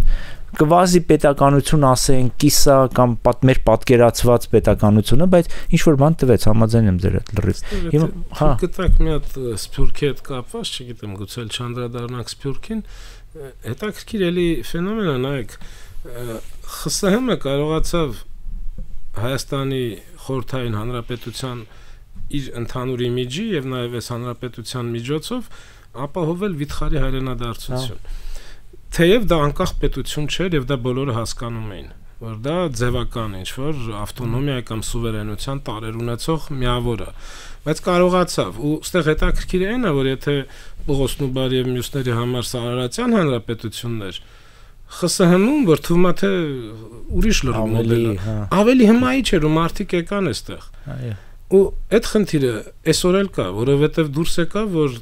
այս անկախ Հայաստանն էլ Սփյուռքի կողմից միանշանակ չի ընկալվում եւ հին Սփյուռքի, որտեղ Սփյուռքը մենք հասկանում ենք չկա միասնական Սփյուռք, հաշվի առնելով նաեւ այդ խորհրդային տարածքում ձևավորված այդ վիթխարի զանգվածը հայկական, որին Սփյուռք չենք անվանում, մեկ էլ Սփյուռք անվանենք, բայց ինքը լրիվ ուրիշ բան է իրենից ներկայացնում, ասենք Ռուսաստանի հայությունը, հատկապես այն հին համայնքները չհաշվենք, օրինակ Նոր Նախիջևանի եւ մյուսի, մնացածը նրանք լրիվ ուրիշ տիպի համայնքներ են։ Եվ այս պարագայում եւ հին Սփյուռքը, ինչեւ վերջից թվում է մեր այս անկախ արդեն պետությունը, լրիվ սուվերեն պետությունը տենց էլ չընկալեց որպես արժեք։ Եվ ցավոք սրտի նույնիսկ 90-ականներին ստեղից գնացած եւ հետխորհրդային տարածքում մեծ Սփյուռք ձևավորած հանրությունը ինքն էլ գնաց նեղացած կոպիտ ասած նեղացվածությունը իրավիճակից մասամբ իշխանությունից վերածվեց նեղացվածության պետությունից ցավոք սրտի ես դա շատ հաճախ եմ առնչվում մեր ուսանողների որ շատերը այն երեխեքն են որ այն ծնողները որ գնացել են նրանց երեխեքն են կամ նույն Ռուսաստանում շփվելով մեր հայրենակիցների հետ որոնք այն ժամանակ են այդ նեղացվածության աստիճանը այնքան մեծ է սուբյեկտիվ, որ ինքը թույլ չի տալիս, որ այս սփյուռքները ընկալեն սա որպես արժեք, իսկական անկախ պետություն եւ գերագույն արժեք, ըստ թվում համար։ Այս ամենալուրջ խնդիրներից է գուցե առանձին զրույցի խնդիրը, Սփյուռք եւ Հայաստանի Հանրապետություն։ Մենք մի հոդված գրեցինք, հրապարակեցինք Մեյմո ամսագրում ռուսական, որը բավականին լուրջ ամսագիր է։ Այդ փորձում ենք այդ Սփյուռքի համ նկարագիրը տալ, համ հասկանալ թե Սփյուռքը, համ հայկական ինքնությունը եւ հայկական պետությունը ինչ կապերի մեջ են, որովհետեւ այստեղ լիքը խնդիրներ կան։ Տակշկիր է։ Հիմա գանք այդ այսպես ինքնության քաղաքականության, հա։ Քաղաքական ինքնությունը քննարկեցինք ինչ որ չափով, հիմա գանք ինքնության քաղաքականության։ Պետությունը ինչ պետք է անի, իշխանությունները ինչ ֆունկցիա ունեն, ինչպես պետք է անի, որտեվ գիտեք, հիմա օրինակ ոչ մեկի համար գաղտնիք չի, մենք ուզում ենք քաղաքականացնենք այս զրույցը, բայց չի ստացվում։ Եթե խոսում ես ինքնության մասին, միշտ խառնում է քաղաքականությունը, եւ նաեւ մենք այսօր ենք տեսնում, որ ասենք այսօրվա իշխանությունները կամ նաեւ նախկին իշխանությունները ամեն մեկը իր մոդելը ուներ զարգացման երևի եւ փորձենք հասկանանք ինչպես են պետությունները իրականացնում այդ ինքնության քաղաքականությունը եւ մեր մոտ ինչպես է դա ընթանում։ Նախ երևի պիտի նշենք, որ արևմտյան խոսույթում իհարկե nation building-ն է, դա ազգակերտումն է։ Ոմանք հատկապես ռուսալեզու տարածության մեջ ռուսական գիտնականներ ինքնության քաղաքականությունն են, ու նշենք, որ արևմտյան խոսույթում ինքնության քաղաքականություն կիրառվում է, բայց դա ավելի շուտ վերաբերում է ոչ թե պետությանը որպես հիմնական ակտորի սուբյեկտի, այլ վերաբերում է փոքրամասնությունների քաղաքականությանը, որոնք փորձում են իրենց ինքնությունը, դա կարող լինի օրինակ էթնիկ ինքնություն հայերի, ինչ որ համայնքի, կարող լինի LGBT ինքնության կապ չունի։ Իրաց մոտ փոքր խմբեր։ Երբ որ ես մեր գոլեգաներին Ռուսաստանից հարցնում եմ, ասում ինչի ազգակերտում չեք կիրառում, այլ ինքնության քաղաքականությունը յուրով եք մեկնաբանում, իրանք փաստորեն ծայրահեղ կոնստրուկտիվիզմն են նշում, ասում են ազգակերտումը ծայրահեղ կոնստրուկտիվիստական մոդել է, որը մենք էլ մեր երևի լսում ենք մեր խոսույթում դա կա, որ սկզբունքորեն ստացվում որ կարաս վերցնես ցանկացած հանրույթ, հետո մի քանի հատ գործողություն կատարես ու ստանաս ինչ ուզում ես։ Դա չի լինում, չի ստացվում, չի լինի։ Դա մեր ասում են ինքնության քաղաքականությունը ավելի մեղմ ու ավելի կորեկտ է, որովհետև դու ոչ թե կառուցում ես, այլ դու ուղղորդում ես այն բնական հիմքերի վրա, ուղղորդում ես զարգացումը, մոտավորապես sense այս իմաստով ինքը ավելի մեղմ իհարկե, գեր կառուցողական, գեր կոնստրուկտիվիստական այդ ծայրահեղ երանգից, բայց ինձ թվում է կարելի է նաև ազգակերտումը կիրառել, բայց հասկանալ ավելի մեղմ տարբերակը, ամբողջ բանն է, որ մեր խոսույթում ես դա գրել եմ 2020 թվականին մինչ պատերազմը մենք մի հոդված տպագրինք, մենք ուսումնասիրեցինք մեր խոսույթում պարզապես դեպս Հայաստանի Հանրապետությունում ոչ ազգակերտում տերմիններ օգտագործում գիտական հանրության, իսկ ինքնության քաղաքականություն ընդհանրապես չէր կիրառվում։ Ելնելով այն պրիմորդիալիստական, ապրիորիստական ընկալումից, որ հայկական ինքնությունը որևէ խնդիր չունի։ Նույնիսկ եմ կրկնում, խոսում ենք միայն պահպանումից։ Մեզ համոզում էին մեր գոլեգաները, որ ադրբեջանցիք ունեն ինքնության խնդիր, հեսա թալիշներ ուր որ կապ ստանբեն եւ այլն եւ այլն։ Իրականում մենք չհետևեցինք օրինակ այն քաղաքականության ինքնության, որ Ադրբեջանն էր վարում, որ դուրս եկավ Թալիշը, չէ, ոնց որ թե հայդեմ պատերազմը երևի լավագույն զինվորը Թալիշն ու լեզգինն են, այլ ոչ թե բուն թուրք ադրբեջանցին։ Այսինքն ինչի մասին է խոսքը։ Այդ խոսույթի հետևում կանգնած է ընկալում, ով ես դու, ով են նրանք։ Իսկ իրականում ինքնությունները շատ արագ են տրանսֆորմացվում, այն պրոյեկտ, որ մենք հիմա իրականացնում, նախորդ օր իրականացնում ենք դա հետ խորհրդային տարածքի Ռուսաստան-Հայաստան քաղաքացիական ինքնության զարգացման համեմատություններ, հիմա ձևափոխվող ինքնություններն են Հարավային Կովկասում, Վրաստան, Ադրբեջան, Հայաստան։ Ինչի՞ է դա շատ կարևոր, որտեղ ինքնությունները իրոք արագ են ձևափոխվում եւ ստեղ կարևոր է թե որ սուբյեկտներն են, դա ինստինքյան է լինում, հաճախ մենք տեսնում ենք որ դա ինստինքյան չի, թե կարա ինստինքյան սպոնտան գործընթաց լինի։ Մենք տեսնում ենք, որ դա ուղղորդվող process է։ Ու լրիվ խնդիրը ով է ուղղորդում։ Դու սուբյեկտային ես այդ process-ի իրականացման մեջ, թե դու օբյեկտ ես։ Որտեւ արդեն աշխարհակարգի անվերջ փոփոխման մեջ բացահայտ է, որ ուժի կենտրոնների համար ինքնությունը ռեսուրս է, որով ինքը ազդում է։ Ну, դա փափուկ ուժ է դրա անունը։ Դա իր արժանապատվն է, իր ինքնության տարածումն է, քո վրա, մյուսի վրա։ Ու դրանով իսկ քո փոփոխությունը նաև ինչքանով ես դու սուբյեկտային, ինչքան էլ մենք քննադատենք մեր հարևան պետությունը, լավ թե վատ, համենայն դեպս ազգակերտման քաղաքականություն կա, Ադրբեջանի մասին է խոսքը։ Այո։ Իհարկե այնտեղ հայացածության գործոնն է, լրջագույն մոբիլիզացիայի գործոն, եւ դրա համար ես ասում նույնիսկ եթե պատերազմը ավարտվի, Ադրբեջանը դեռ վաղուց է գործոնից չի հրաժարվելու, որովհետեւ ես ամենալուրջ գործոններից է ինքնության մոբիլիզացիա ադրբեջանական, ու դա ընդունված մոդել է, բոլորը գիտեն, հակադրվելով ինչ որ դեմոնացված չարիքի կարգավիճակ տված սկզբի դու մոբիլիզացնում ես, դա հին աշխարհում էլ կիրառվում է, սոյլ։ Նույնիսկ մեծ ազգեր, ասենք Ռուսաստանը, որ պայմանական արևմուտքի դեմ մոբիլիզացիան Կամ հակառակը ամերիկացի քորնել էին չարիքի առանց։ Հին Հռոմը, Կարթագենը պետք է ավերվի, Գանիբալը կանիբալ դարձավ, եւ դա շարունակ։ Այսինքն այս մոդելը կամ նորվեգացի հեղինակ հետաքրքիր Նոյման ինքը ցույց է տալի, թե ընդհանուր եվրոպական ինքնություն ինչու վերջի հնարավոր դարձավ, որտեղ արևելքից եկող այդ վտանգի այդ Ռուսաստանի միայն Ռուսաստանը ինքը նկատի ունի, ինքը սոցիալիզմի մոդելը նկատի ունի եւ այլն, այդ դրա հիման վրա ասում միայն մոբիլիզացիա եղավ եվրոպական ինքնության այն մարդկանց որ դարեդար իր այդ կռվել են, իր այդ ճշնամի են եղել, բայց ավելի մեծ վտանգի կերպարը երկրորդական դարձրեց այդ հակասությունները մոբիլիզացնելով ինչ որ ավելի բարձր շերտի վրա եւ կարելի է խոսալ ընդհանուր եվրոպական ինքնության մոդելի մասին։ Մի խոսքով նույն Վրաստանը, նայեք, եւ Վրաստանը եւ Ադրբեջանը նրանք սկսեցին ազգայնական, ասենց կտրուկ մոդելից, Գամսախուրդյան, Էլչիբեյը, երկուսում էլ տապալուն գնաց։ Հետո եկավ, Ադրբեջանում իր մոդելը, Հեյդար Ալիևի ադրբեջանականություն մոդելը կոչվում դա, իսկ վրացիների մոտ լիբերալ մոդելով, Սաակաշվիլի, Եվրոպամետության մոդել, վրացիները իհարկե հիմա մեղմացրեցին այդ կտրուկ Եվրոպամետությունը մի քիչ այլ սուվերեն մոդել են փորձում կառուցել կամ նույն Ուկրաինան, Ղազախստանը Այք ամենտեղ ինչ որ մի աշխատանք վարվում է։ Իհարկե կան ինստինկտյան գնացող process-ներ, կա արտաքին ուժային կենտրոնների հզոր ազդեցությունը, ընդ որում ինքը այս դրսից եկող ազդեցությունը նաև քո արտաքին քաղաքական օրիենտիրները իրանք այս կամ այն կերպ լուրջ ազդում են ինքնության նաև տրանսֆորմացիայի վրա։ Ու այս իհարկե ազգակերպման գործընթացները, միտեղ ավելի հստակ ընդգծված, միտեղ ավելի թեթև, մի օրինակ էլ բերեմ, որպեսզի հասկանանք ինչի այդքան կարևոր է ինքնությունների տրանսֆորմացիան, օրինակ Ռուսաստանյան գաղափարախոսության մեջ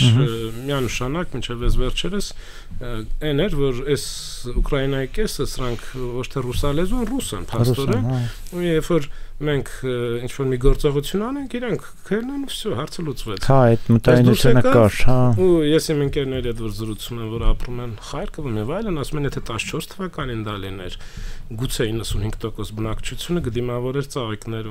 ծաղիկներով 2022-ին զենքով դիմավորեց 8 տարվա մեջ ինչ աշխատանք կատարվեց, ինչքան ինքնությունը տրանսֆորմացվեց, որը դարձնում է ինքնության տրանսֆորմացիայի ուսումնասիրությունը եւ դրա ուղղորդումը, եթե դու կարում ես ներսում գերկարևոր քաղաքական գերկարևոր մաս պետական քաղաքականության։ Հիմա մենք այս ֆոնի վրա այս ինքնության զարգացման, տրանսֆորմացիայի ավելի դրա ուղղորդման, կերտման խոսույթը ընդհանրապես չենք ունեցել, մինչև երևի 16 թիվ 16-ից մի երկու բան, հետո 20 թվին, մի 20-ից հետո ավելի, երբ որ մենք կանգնեցինք էգզիստենցիալ խնդիրների առջև։ Երևի առաջինը մեր, չգիտեմ, կարող այլի կամ, բայց իմ կարծիքով առաջինը որ խոսել եմ դրա մասին, ես եմ եղել։ Օրինակ 16 թվականին մենք ազգային անվտանգության ֆորումներ էինք մեծանում ժողովներ, իմ ելույթը, որը տպագրվեց զեկույցը իմ մոտ կա 16 թվականին եղել է այսպես ազգային ինքնության ձևափոխումը իբրև ազգային անվտանգության մարտահրավերների համատեքստում, այսինքն ձևափոխումը միակ ելքն է մարտահրավերներին, այսինքն մոդեռնիզացիա բառը մի քիչ արհեստական է, բայց ձևափոխում եթե չկա, մենք խնդիր ունենք։ Իսկ մեր մոտը ոչ ինքնության քաղաքականության մասին է խոսում, ոչ ազգակերտման 16 թվականի դեպքերը առաջին զանգն էին, որ մի բան են չի, որովհետև պետության շուրթերով առաջի անգամ հնչեց մի բան, որ նման էր ազգակերտման մոդելի, խոսքը ազգբանակի մասին է, ինչքան էր դեկլարատիվ, ինչքան դա կարող լիներ, թե չէ, եթե իշխանությունը պահպանվեր, ես չգիտեմ։ Այս կոնցեպտեր էլի։ Բավականին դեկլարատիվ էր, դա վերլուծել եմ էլի մի համաժողովում, էլի տպագրած կա, թե որ պահերն է եւ բովանդակային ոնց պիտի լցվի, դա պարշի։ Նույնը այդ պահին, եթե հիշում եք սփյուռքահայերը Ազնավուրի առաջ հիստորագրության, բայց ոնց որ նախաձեռնել էին Ռուբեն Վարդանյանենք, այսպես կոչվում էր անվանեցին գլոբալ հայերի մանիֆեստ, իրականում կոչվում էր հայ ազգի ապագան որոշում այսօր,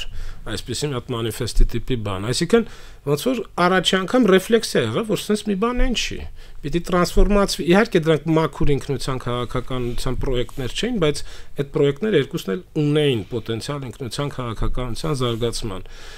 ինչքան էին դեկլարատիվ, դա այլ հարց է, ու այդ ամենը դարձավ միայն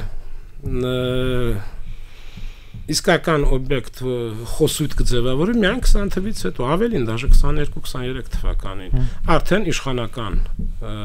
ներկայացուցիչների պատերազմի հետևանք էլ է։ Այսինքն, երբ որ ես մինչև այդ ասում եմ, որ կա թաքնված լատենտ ինքնության ճգնաժամ, ասում եմ, ինչ ես խոսում։ Ես նկատի ունեի, որ մենք ունենք մոդել այդ ազգային կրոնադավանաբանական ինքնության, որի դեպքում մեր պետությունը այդքան մեծ արժեք չի, որովհետև դու կարաս գնաս Փարիզում էլի մնաս հայ, ինչ է եղել, քեզ կթվում է կմնաս հայ ամենայն դեպս։ Ու ես նաև այդ մեր անընդհատ գաղթելու բանն էլ էլի դրա հետ եմ կապում։ Եվ միաժամանակ ես խոսում եմ, որ այդտեղ կարա լինի նաև ինքնությունների կոնֆլիկտ, որը այսօր ենք տեսնում։ Որտեվ մի խոսույթ է տարածվում եւ այս ինքնությունը չի ուզում դա անցալի։ Որտեվ հակադրում է նոր կոնֆլիկտը ոչ թե համադրում է նախկինում եղած այլ իսկ հիմա եթե անդրադառնանք այդ մոդելին անվանենք դա արդիականացման իհարկե այստեղ խնդիրը նայեք խոսույթը եթե կտրենք համատեքստից բավականին բոլոր դրույթները կարելի է համարել որ դրանք իրոք պիտի դրվեն անհրաժեշտ են բայց համատեքստը ռեալ բովանդակությունը համադրման այդ մոդելը, այս որ խոսում են ժամանակ, ասում եմ համադրումը, որ մենք ունեցել ենք միջնադարյան մոդելում, այդ համադրական մոդելը մենք այսօր չունենք, այդ խնդիրը սա է։ Դրա համար ես էլի փորձել եմ այս վերջին 2 տարվա մեջ մի քանի զեկույցում այդ հիմնական բաները դրել եմ, թե մեր արդիականացման այս խոսույթը ինչ մարտահրավերներ եւ հատկապես ինչ ռիսկեր է իր մեջ պարունակում որովհետև խոսքը պիտի գնա ռազմավարական ծրագրի մասին փաստորեն եւ դրա երկարաժամկետ իրականացման ուստեղ էլի ստում եմ մենք դուրս են գալու նույն լուսավորական ֆենոմենի վրա, այսինքն ասելով չի փոխվի ինքնությունը երկարաժամկետ զարգացման ես միշտ ասում եմ որ երբ որ ինձ հարցնում են գուցե դա իդեալիզմ է որոշակի լուսավորական Մենք ոնց անենք, ասում եմ, պետքա լուսավորել։ Լուսավորման պետություն ունես, ուրեմն լուսավորման գլխավոր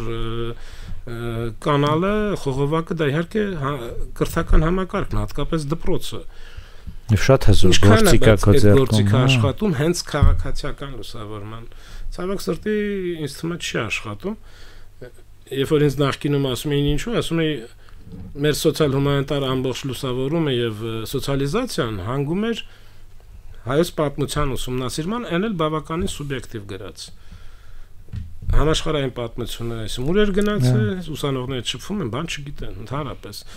Եվ ամենակարևորը սոցիալ-հումանիտար քաղաքացիական լուսավորման համար հասարակագիտությունը մեր դպրոցում երբեք լուրջ տեղ չի ունեցել։ Համաձայն եմ։ Դա ունիկալ երևույթ է, որ հասարակագիտությունը, այսինքն քաղաքական, քաղաքացիական, իրավական եւ այլ այդ լուսավորումը փաստորեն բացակայում է մեր դպրոցում։ Եվ մեր խնդիրների մի մեծ մասը ես այդ գիտությամբ եմ քաղաքացիական անվանում։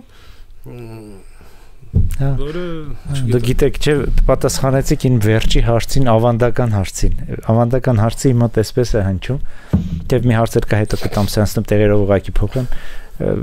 Վերջի հարցը էսպես է հնչում, որ հիմա ընդհանրապես վերջի շրջանում նաև առավել եւս հասարակագիտությունը շատ թերագնահատվում է։ Մարդիկ ավելի շատ այսպես լուրջ գիտություն են համարում բնագիտական գիտությունները, տեխնիկական գիտությունները, նախ որովհետև երևի այդ գիտությունները շատ ավելի շուտ անմիջական տեսանելի արդյունք են տալիս, ասենք քիմիական ռեակցիան միանգամից երևում է, տեխնոլոգիական ինչ որ մի նոր ամոթությունը դու կարող ես երկրորդ օրը կիրառես, իսկ հասարակագիտությունը, քանի որ այդքան տեսանելի չի, այդքան շոշափելի չի, երկար ժամանակի մեջ երկարաժամկետ է, մարդիկ լուրջ չեն ընկալում եւ դա իրոք շատ մեծ խնդրեմ է, մեր ցավը, որովհետև եւ այս հարցից ձևակերպումը սա է, թե ինչու պետք է ուշադրություն դարձնել հասարակ դուք ինչ որ չափով արդեն սկսեցիք պատասխանել։ Հա, ուզում եմ որ լրացնեք, հա։ Հարցեր, փորձում ենք, ասենք մանավանդես տարիքում փորձում ենք մի քիչ sense հանգիստ նայենք իրավիճակին, բայց կան հարցեր, որոնք իմ համար խիստ կարևոր են եւ ինչ որտեղ երևի չգիտեմ, ամենաէականն են։ Դրանցից մեկը այն է, որ մենք քաղաքացիական հասարակություն չենք ուզում կերտենք, մեզ թվում է մի երկու հայտարարություն անելով, մի երկու հատ էլ ուրիշ երկիր գնալով, նայելով այդ մարդիկ ոնց են ապրում, մենք կդառնանք քաղաքացիական լուրջ հասարակություն։ Մեր ամեն ես զբաղվելով ինքնություններով դա մի քիչ ազդում է գլխիդ վրա, եւ այդքան էլ լավ չի, որտեղ մարդու խոսալուց, մեքենա քշելուց դու սկսում ես այդ ինքնության չափումները անել, որ իմ կարծիքով վտանգավոր է, տենց չգիտեմ ուր կարելի է հասնել։ Ամենայն դեպս ես համարում եմ, որ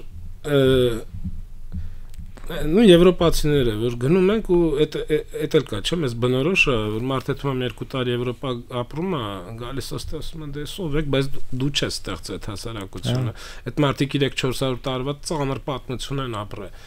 Քաղաքացիական պատերազմներով, իրար գլուխ կտրելով, թագավորի գլուխն են կտրում, թագավորներ եկել են, հասել են տեղ։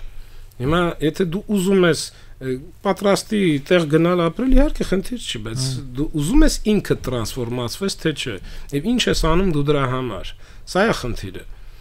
Եվ դու պիտի հասկանաս, որ դու այդ 300 տարին, որ ուներ եվրոպացին, դու չունես, քեզ չեն թողա որպես հասարակություն, նստես 300 տարի զարգանաս։ Մնում է մի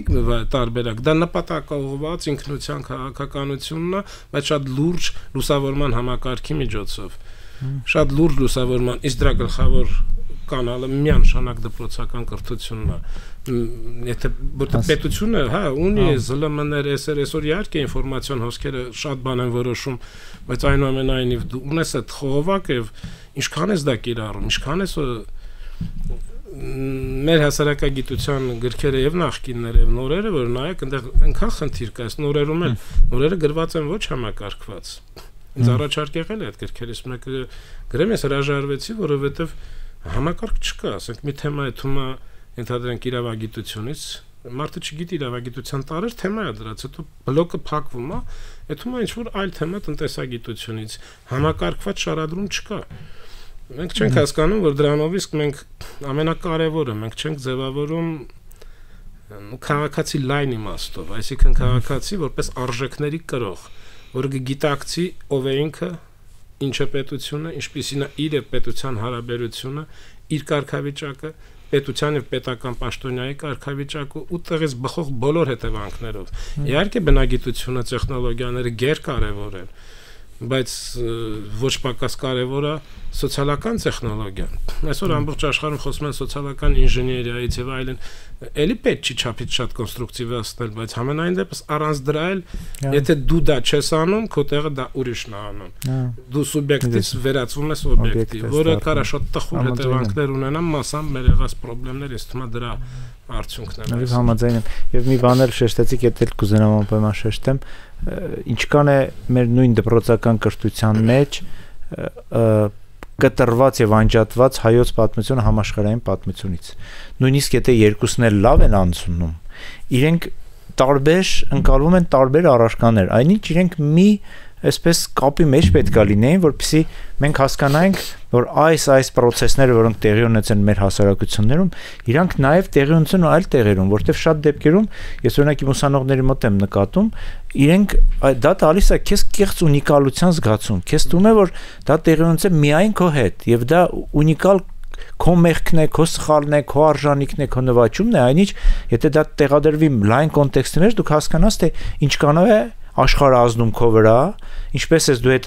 ազդեցություններին արձագանքում, ինչպես է ձեր ասած տրանսֆորմացիոն է փոփոխվում եւ հարմարվում դրան։ Միգուցե դա էլ հենց այդ բանալին է։ Ես հիշում եմ իմ ուսուցիչներից, դուք հիշեցիք ձեր ուսուցիչներից, ես իմանց հիշեմ, կամ մեկ ուսուցիչին, պարոն Բաբկեն Հարությունյանը, մեր պատմության ֆակուլտետի դեկանը եւ մարդ, ում ես իրոք համարում եմ իմ ուսուցիչը, ինքը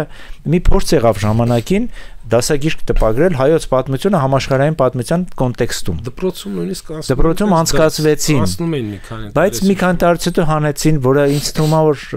շատ վատ որոշում էր երկրորդը հանելը, էլի ոչ թե ներառելը։ Այդ նեղ ազգայնական բանը բերեց նրան, որ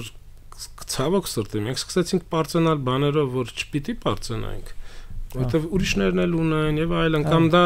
կասկածելի է հիմքերը, իսկ այն ինչ որ բացարձակ ունիկալ է,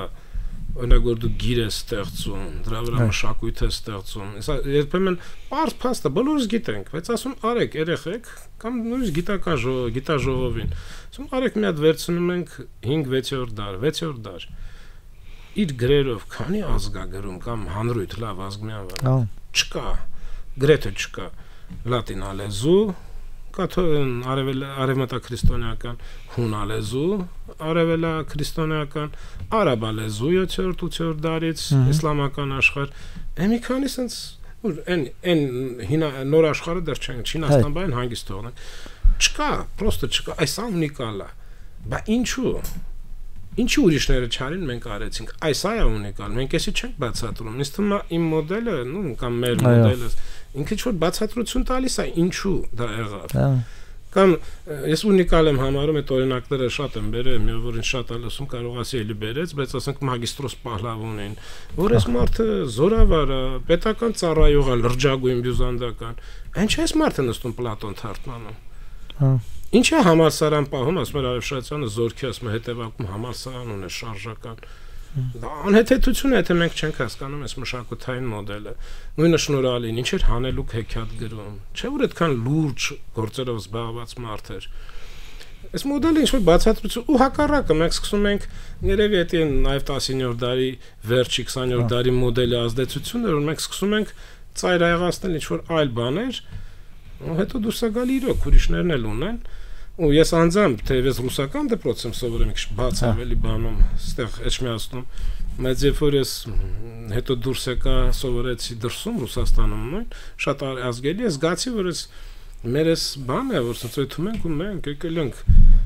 մի օրինակ, չգիտեմ, ես կարա կտրեք հետո, այս 8-րդ դասարան ավարտինք, մեզ տարան Պիտեր, Սան Պետերբուրգ, Էրմիտաժ տարան, Բարբարոսին ման լցվեցինք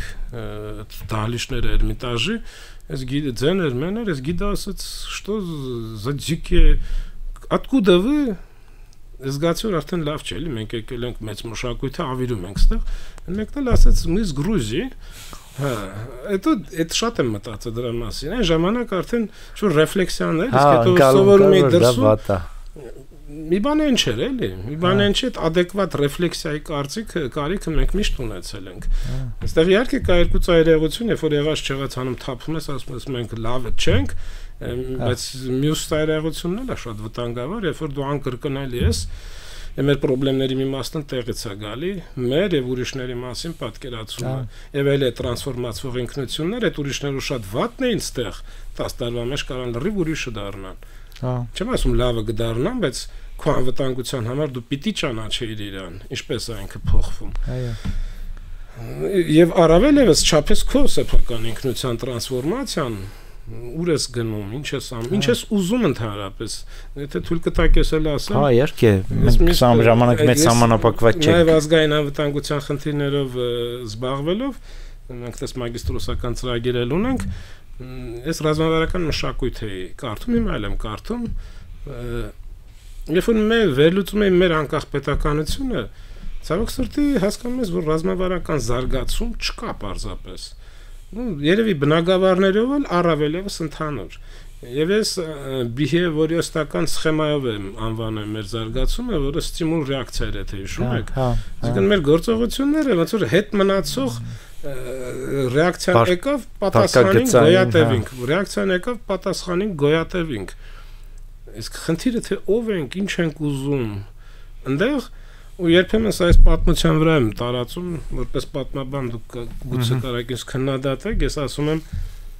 մենք ունենք երկու հարց, ով եմ ես, որ ես պատասխանեմ, ես պատասխանում եմ հարցին, իսկ ով եմ եղել ես։ Այդ փորձում եմ իմ պատմականից գամ իմ ներկան հասկանամ, բայց հակառակը իմ ներկան էլ ազդում է թե ես ոնց կհասկանամ պետականը։ Այս երկուսս էս փակ շրջանի նման հավ պատտվել է մեր շուրջ։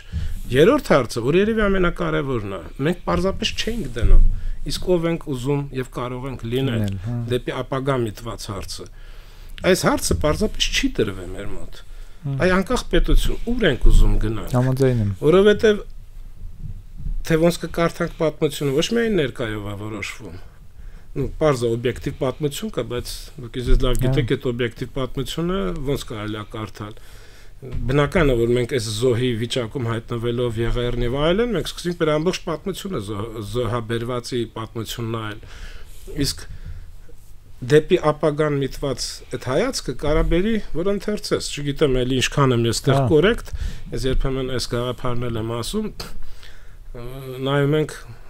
ինչքան արհեստական կլինի, դուք ինձ լավ կասեք, մենակ նայում ենք Սասանյան Պարսկաստանում մեր դերակատարությունը, ասում ենք ստրուկ ենք, տարան քուշանների դեմ կռվեցինք եւ այլն, ես ասում կարելի է ուրիշ ձև չէ, այլ հմայիչ, որ այդ քուշանները вообще թուրքական թուրանն էր, եւ Իրանը հազարամյակ կատարում էր բուֆերի դեր քաղաքակրթության օրանը ինքն էլ լինելով այս կողմն էլ մերձավոր պահպանում էր, ու իրոք երբ որ ինքը փլուզվեց որպես ինքնուրույն համակարգ ամեդականությունից հետո թուրքական տարը մի անգամից հայտնվեց դե ու սկսեց դեգրադացնել։ Այն մենք էլ իրանց օգնում ենք այդ մեծ քաղաքակրթական միսիան կատարենք։ Ամ պատմության գրքում գրած էր Հուստինյանոսը ասում է հավաքեց տարավ Հյուսային Աֆրիկան գրավել։ Չեմ մտածում այդ իշխանները շատ դժգոհ էին, որ իրանք գրավում էին։ Իրանք այդ ռոմանտիկ միսիայի մեջ գուցե ուզում էին դեր ունենային։ Նույն բանը մենք հիմա անում ենք ԽՍՀՄ-ի հետ։ Մենք օրինակ սկսել ենք մեզնից օտարել հաղթանակայրենական պատերազմում, որտեղ տոտալիտար պետությունների ասում է պայքար էր, մեզ էլ տարան ընդ օգտագործին կոտորին։ Բայց կարելի է ուրիշ ձև նայել, որ մենք միսիա ենք կատարում մեծ հաղթանակում ու տվենք այնքան զոհ համարի, ինչքան Ամերիկայի Միացյալ Նահանգները, ու մենք կարանք տեր լինենք այդ, որտեղ պատերազմի տեր լինելը նշանակում է ապագային միտված ինչ-որ բաներ։ Ու չգիտեմ, սա գուցե արդեն չափից շատ կոնստրուկտիվիստական է, բայց չէ, դա պրոակտիվ քաղաքականություն է, երբ որ դու փորձում ես դու եթե նույնիսկ դա կոնստրուկտիվիստական է, դա դու ես ստեղծում այդ կոնստրուկտը, իսկ հակառակ պարագայում ճիշտ եք ասում, դու ուղղակի ընկնում ես այն մեծ հոսանքների մեջ եւ ձևափոխվում ես, այդ հոսանքը քեզ պատերով է խփում, քարերով է խփում, կարող է նույնիսկ խորտակի ինչ որ մի օր, իսկ երբ որ դու ես այդ նավակը ստեղծում վատ, լավ, խուսանավելով եւ այլն, երթևեկում ես, շանս ունես փրկվելու էլի, դա է։ Ու այդ իմաստով էլ ես միշտ ասում եմ, որ մենք թե պետություն ունենք, ունեցել ենք նաեւ այն ժամանակ, փուլ, բայց ամենահզոր մեր ռազմավարական պրոյեկտը իրականացրել ենք ոչ պետության պարագայում ու ակտոր եղել է ոչ պետությունը։ Խոսքը գնում է այս մշակութային ազգի մոդելի ձևավորման, հա, ունենք ձևական վրամշապու, բայց իրականացնում են արդեն ինտելեկտուալները։ Ու երբ որ համաշխարհային գրականությունում ընդունված է ռազմավարական մշակույթի կրողը միշտ քաղաքական պետական էլիտան է։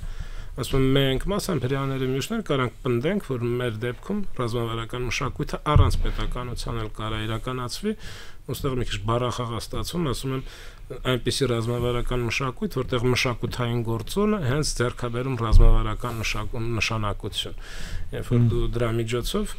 կերտում ես մի երևույթ, որը սկզբունքորեն կարելի է ազգիրոք անվանել։ Հա, ճիշտ է, բայց Վրամշապուհին թերագնահատում եմ մենք, ինձ թվում է։ Չէ, թերագնահատում, որպես քաղաքական այլ։ Ձեզ չեմ ասում, ընդհանրապես մի տեսակ մենք այդ երկու հանճարներին, երկու սարերի կողքը չենք նկատում իրան։ Այդ ուրիշ բաներում եմ ասում եմ, գուցե գլխավոր մարդը ստե Վրամշապուհն էր։ Հա։ Բայց ինքը ոչ թե որպես քաղաքական դերակատար հայոց արքա, այլ որպես այն մոդելի գուցե գլխավոր հիմք,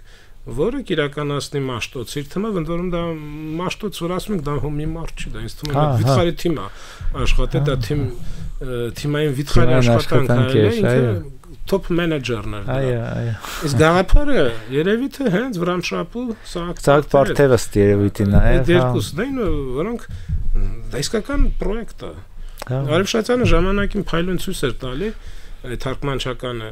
ինքը եթե նայեք իր այդ հայտնի գիրքը փիլիսոփայական գիտության ձևավորումը հին Հայաստանում, չեմ նայել, դա շատ լուրջ բան է, ինքը լինելով եւ լավ ընտիր մատենագետ եւ լինելով լավ փիլիսոփա, իր մոտ այդ սինթեզը, այսինքն որպես կանոն մարդը լավ գիտի մատենագիտություն գրափար, բայց կարող է մասնագետ չլինի։ Արևշացյանի մոտ դա բռնեց եւ ինքը ցույց է տալի օրինակ գրերի գյուտբան հելմիկով թարգմանությունները քրիստոնեական փուլը առաջի։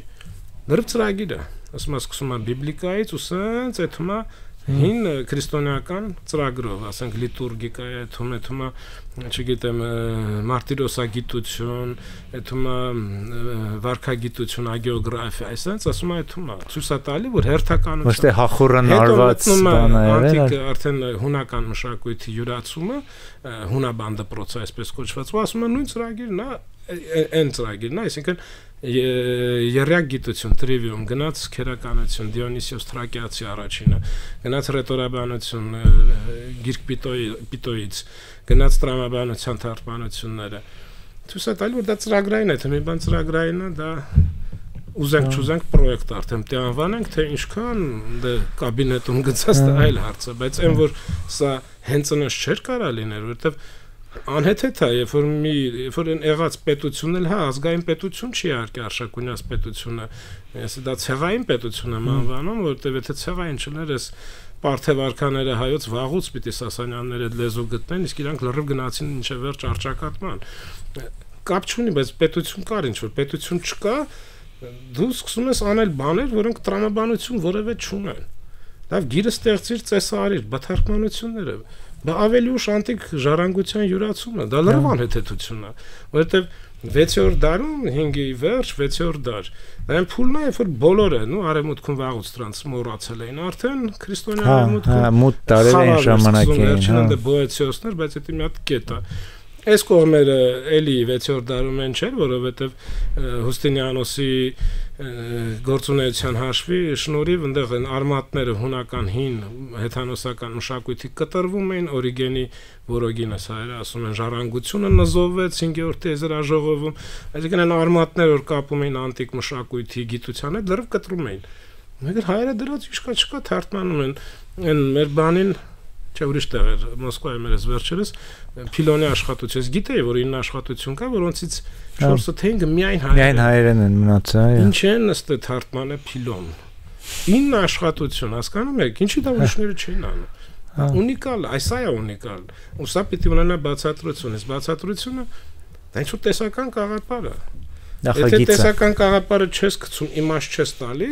փաստ Առանձին փաստերը ոչ մի հմայք չունեն, բայց միասին իրանք տալիս են շատ ունիկալ մի բան։ Եվ ամեն մի գիտության նման է տեսական գաղափարները պիտի ընդունենք իդեալականացված են։ Ինչա ֆիզիկայի գաղափարները իդեալականացված չեն կամ մյուս բոլորինն էլ։ Այնինչ իդեալականացված մի քիչ էլ լինի, պատմության նայող է գաղափարը։ Այնինչ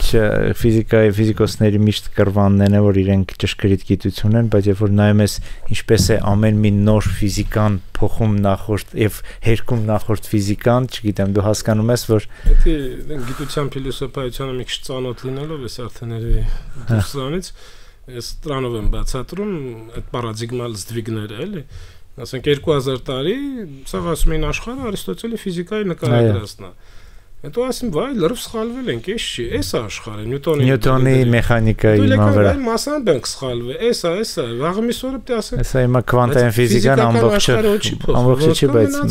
հա, հերկում է։ Ձեր աշխարհներն է փոխվել։ Այսինքն իրանք այս ներսում պարադիգմայի կունը կասեր, իրանք ճշգրտությունն են տեսնում։ Իրանք վերևից որ նայեն իրանց գիտությանը, այլևս տես չեն ասի։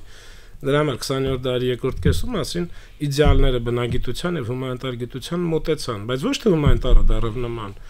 բնագիտությանը, բնագիտությունը դուրս եկավ ունի համարյա այն մեղմ դրսևորված կամ մենք չենք տեսնում նույն հատկություններ, ինչ որ ունի հումանիտար գիտությունը։ Եվ վերջին ամենավերջին հարցը խոստանում եմ, պարոն Սարգսյան, ձեր հետ կարելի է ժամերով խոսել, բայց կուզենայի մի անձնական հարցով ավարտեի, դուք փիլիսոփա եք։ Ինչու որոշեցիք, ինչ տեղի ունեցավ ձեր մեջ, որ որոշեցիք զբաղվել փիլիսոփայությամբ, որովհետև այդ կանել այսպես բան պոպուլյար մասնագիտություն չի։ Ցավոք սրտի այսօր պոպուլյար չի, որովհետև այսօր ցավոք սրտի Հայաստանում թող իմ ընկեր փիլիսոփաները չնեղանան, բայց որոշ այլ գիտությունների գիտակարգերի նման ինքը գրեթե մեռնող ոլորտ է, գրեթե եզակի պերսոնաների վրա հիմնված Ես թե վերցնում ենք նույնիսկ իմ ուսանող տարիներ եւ հիմա 30 տարվա մեջ ինքս թվում է վիթխարի հետ ընթաց ապրե եւ քանակությամբ եւ որակով եւ գիտական դպրոցների իմաստով ասենք 90-ականների սկիզբ կամ 80-ականների վերջը մեր դպրոցները հեղինակավոր գիտնականների գլխավորությամբ եւ այլն ու այսօր մենք ունենք իսկական դեգրա։ Իհարկե եզակի այս կամ ԵՊՀ-ում մեր հարգված գոլեգաներ կան, մեկը, երկուսը ինչ որ բան տանում է, բայց ընդհանուր այսօր պոպուլյար չի, մեր խոսքով ժամանակին ինձ թվում է դա ու вообще էլի հասարակության ինձ թվում է դիագնոզներից մեկն է, այն հասարակությունը, որտեղ նմանատիպ գիտությունները կամ փիլիսոփայությունից գիտություն էլ չեմ համարում, մենք գիտականորեն ենք իրան ուսումնասիրում, բայց փիլիսոփան ու գիտնականը լայն իմաստով նույն բանը չեն, իմ կարծիքով դա էլի դիագնոզներից մեկն է հասարակության, այն հասարակությունները, որտեղ նմանատիպ գիտելիքը սկսում է տեղ չունենալ, դա խոսում է ինչ-որ խնդիրների, լուրջ խնդիրների մասին նաև արժեհամակարգի իմաստով։ Եվ որ դուք էինք ընտրում դա ժամանակին պատահականություն կար, բայց հետո այդ խորհրդավոր բանը փիլիսոփաները, հետո այն վաղ արդեն զգացել ենք, որ օրինակ մեծ փիլիսոփաներին բոլորը գիտեն, բայց ով են եղել թագավորներ բան, իրենց օրոք ոչ ոք չգիտի, ասում դրանց անունները ասես ոսկե տառերով մտել են, դրանք ոնց որ դարաշրջանի ոգու կուտակված արտահայտողը լինեն։ Գուցե այդ ձգտումը թե մի քիչ պատահականություն կար, ես Ռոստովում եմ ընդունվել եւ նայում եմ ասել լավ դիմում եմ փիլիսոփա ժամանակ չկար ընտրելու մի քանի տարբերակ միտեղ էր դիմում 88 թիվներ ու փիլիսոփայական կրթությունը իմ կարծիքով ոչ մեկին չեմ ուզում նեղացնեմ ինքը ունիկալ կրթություն է թե լուրջ տրվի չգիտեմ հիմա ոնց է մեր մոտ այդ ամենը համալսարանում բայց եթե նա լուրջ է քիչ թե շատ դրում դա ունիկալ կրթություն է որը ձևավորում է շատ լայն աշխարհայացք ու ամենակարևորը քննադատական մտածողություն երկու գործիք հատկապես երկրորդը որը հետո ուր ուզես կարաս օգտագործես ու օրինակ հիմա ինչով մենք զբաղվում ենք հեսա քաղաքագիտության ամբիոն եմ ղեկավարում քաղաքագիտական դասընթացներ եմ կարդում թե փիլիսոփայական էլ ունեմ բայց այն ինչով զբաղվում եմ այ ինքնություններ բան սա հումակուր քաղաքագիտություն չի ինձ թվում է փիլիսոփայական կրթությունն է թույլ տալի այդ եզրերը սոցիոլոգիական պատմական չգիտեմ քաղաքագիտական եւ մյուսներ ինչ որտեղ համադրել ու նաեւ արևմտյան աշխարհում այսօր փիլիսոփաները չեն դիտվում իբրև абստրակտ մորուքով մարդիկ ինչ որ միտեղ խցում նստած իրանք կամ top մենեջերներ են կամ դրանց գլխավոր խորհրդականներն են որովհետև կապ չունի այդ մարդին ինչով է զբաղվում կարևորը ինքը ունի մշակած քննադատական մտածողության գործիքակազմը իսկ հետո թե ինչը կվերլուծի դա այլ հարց է եւ ինչ կտեսնի այո ամենա այդ խոշորագույն այդ խաղացողները այդ դաշտում տեխնոլոգիան Google, Apple բոլորը փիլիսոփաներ են ընդունում աշխատանքի որոնք պետք է իմաստ ստեղծեն այն ապրանքների որոնք իրանք ստեղծում են քննադատական կարողանա լրիվ ուրիշ տեղից նայի որ ոչ ոք չի նայում երբեմն ինձ որ հարցնում են ինչ բան է փիլիսոփայություն ոնց կասես մի խոսքով երկու ասեմ դա ունակությունն է տեսնել լուսնի այն կողմ ինքը կա շատ ռեալ է բայց ոչ ոք չի ուզում բանի տեղ դնի կամ է սեղանի տակը տեսնել ինքը կա գուցե ինքն է որոշում է սեղանի վրան բայց դու հա վերևից ես նայում մոռանալը որ գուցե նա անկյուն փոխելու բան է տալիս էլի։ Հա, այսինքն հասկանալ օպտիկան է փոխում։ Այո, այսինքն նայես բազմազան, իրականությունը տեսնես ոչ թե սպիտակ, այլ բազմագույն տեսնես։ Մոտավորապես այդպես։ Շատ շնորհակալություն, շատ հետաքրքիր է ձեր հետ եւ հաջողություն ձեր պրոյեկտում, երբ որ պրոյեկտը կավարտեք, միգուցե նորից կգաք, փորձենք արդյունքների մասին խոսել։ Շնորհակալություն, շատ շնորհակալություն։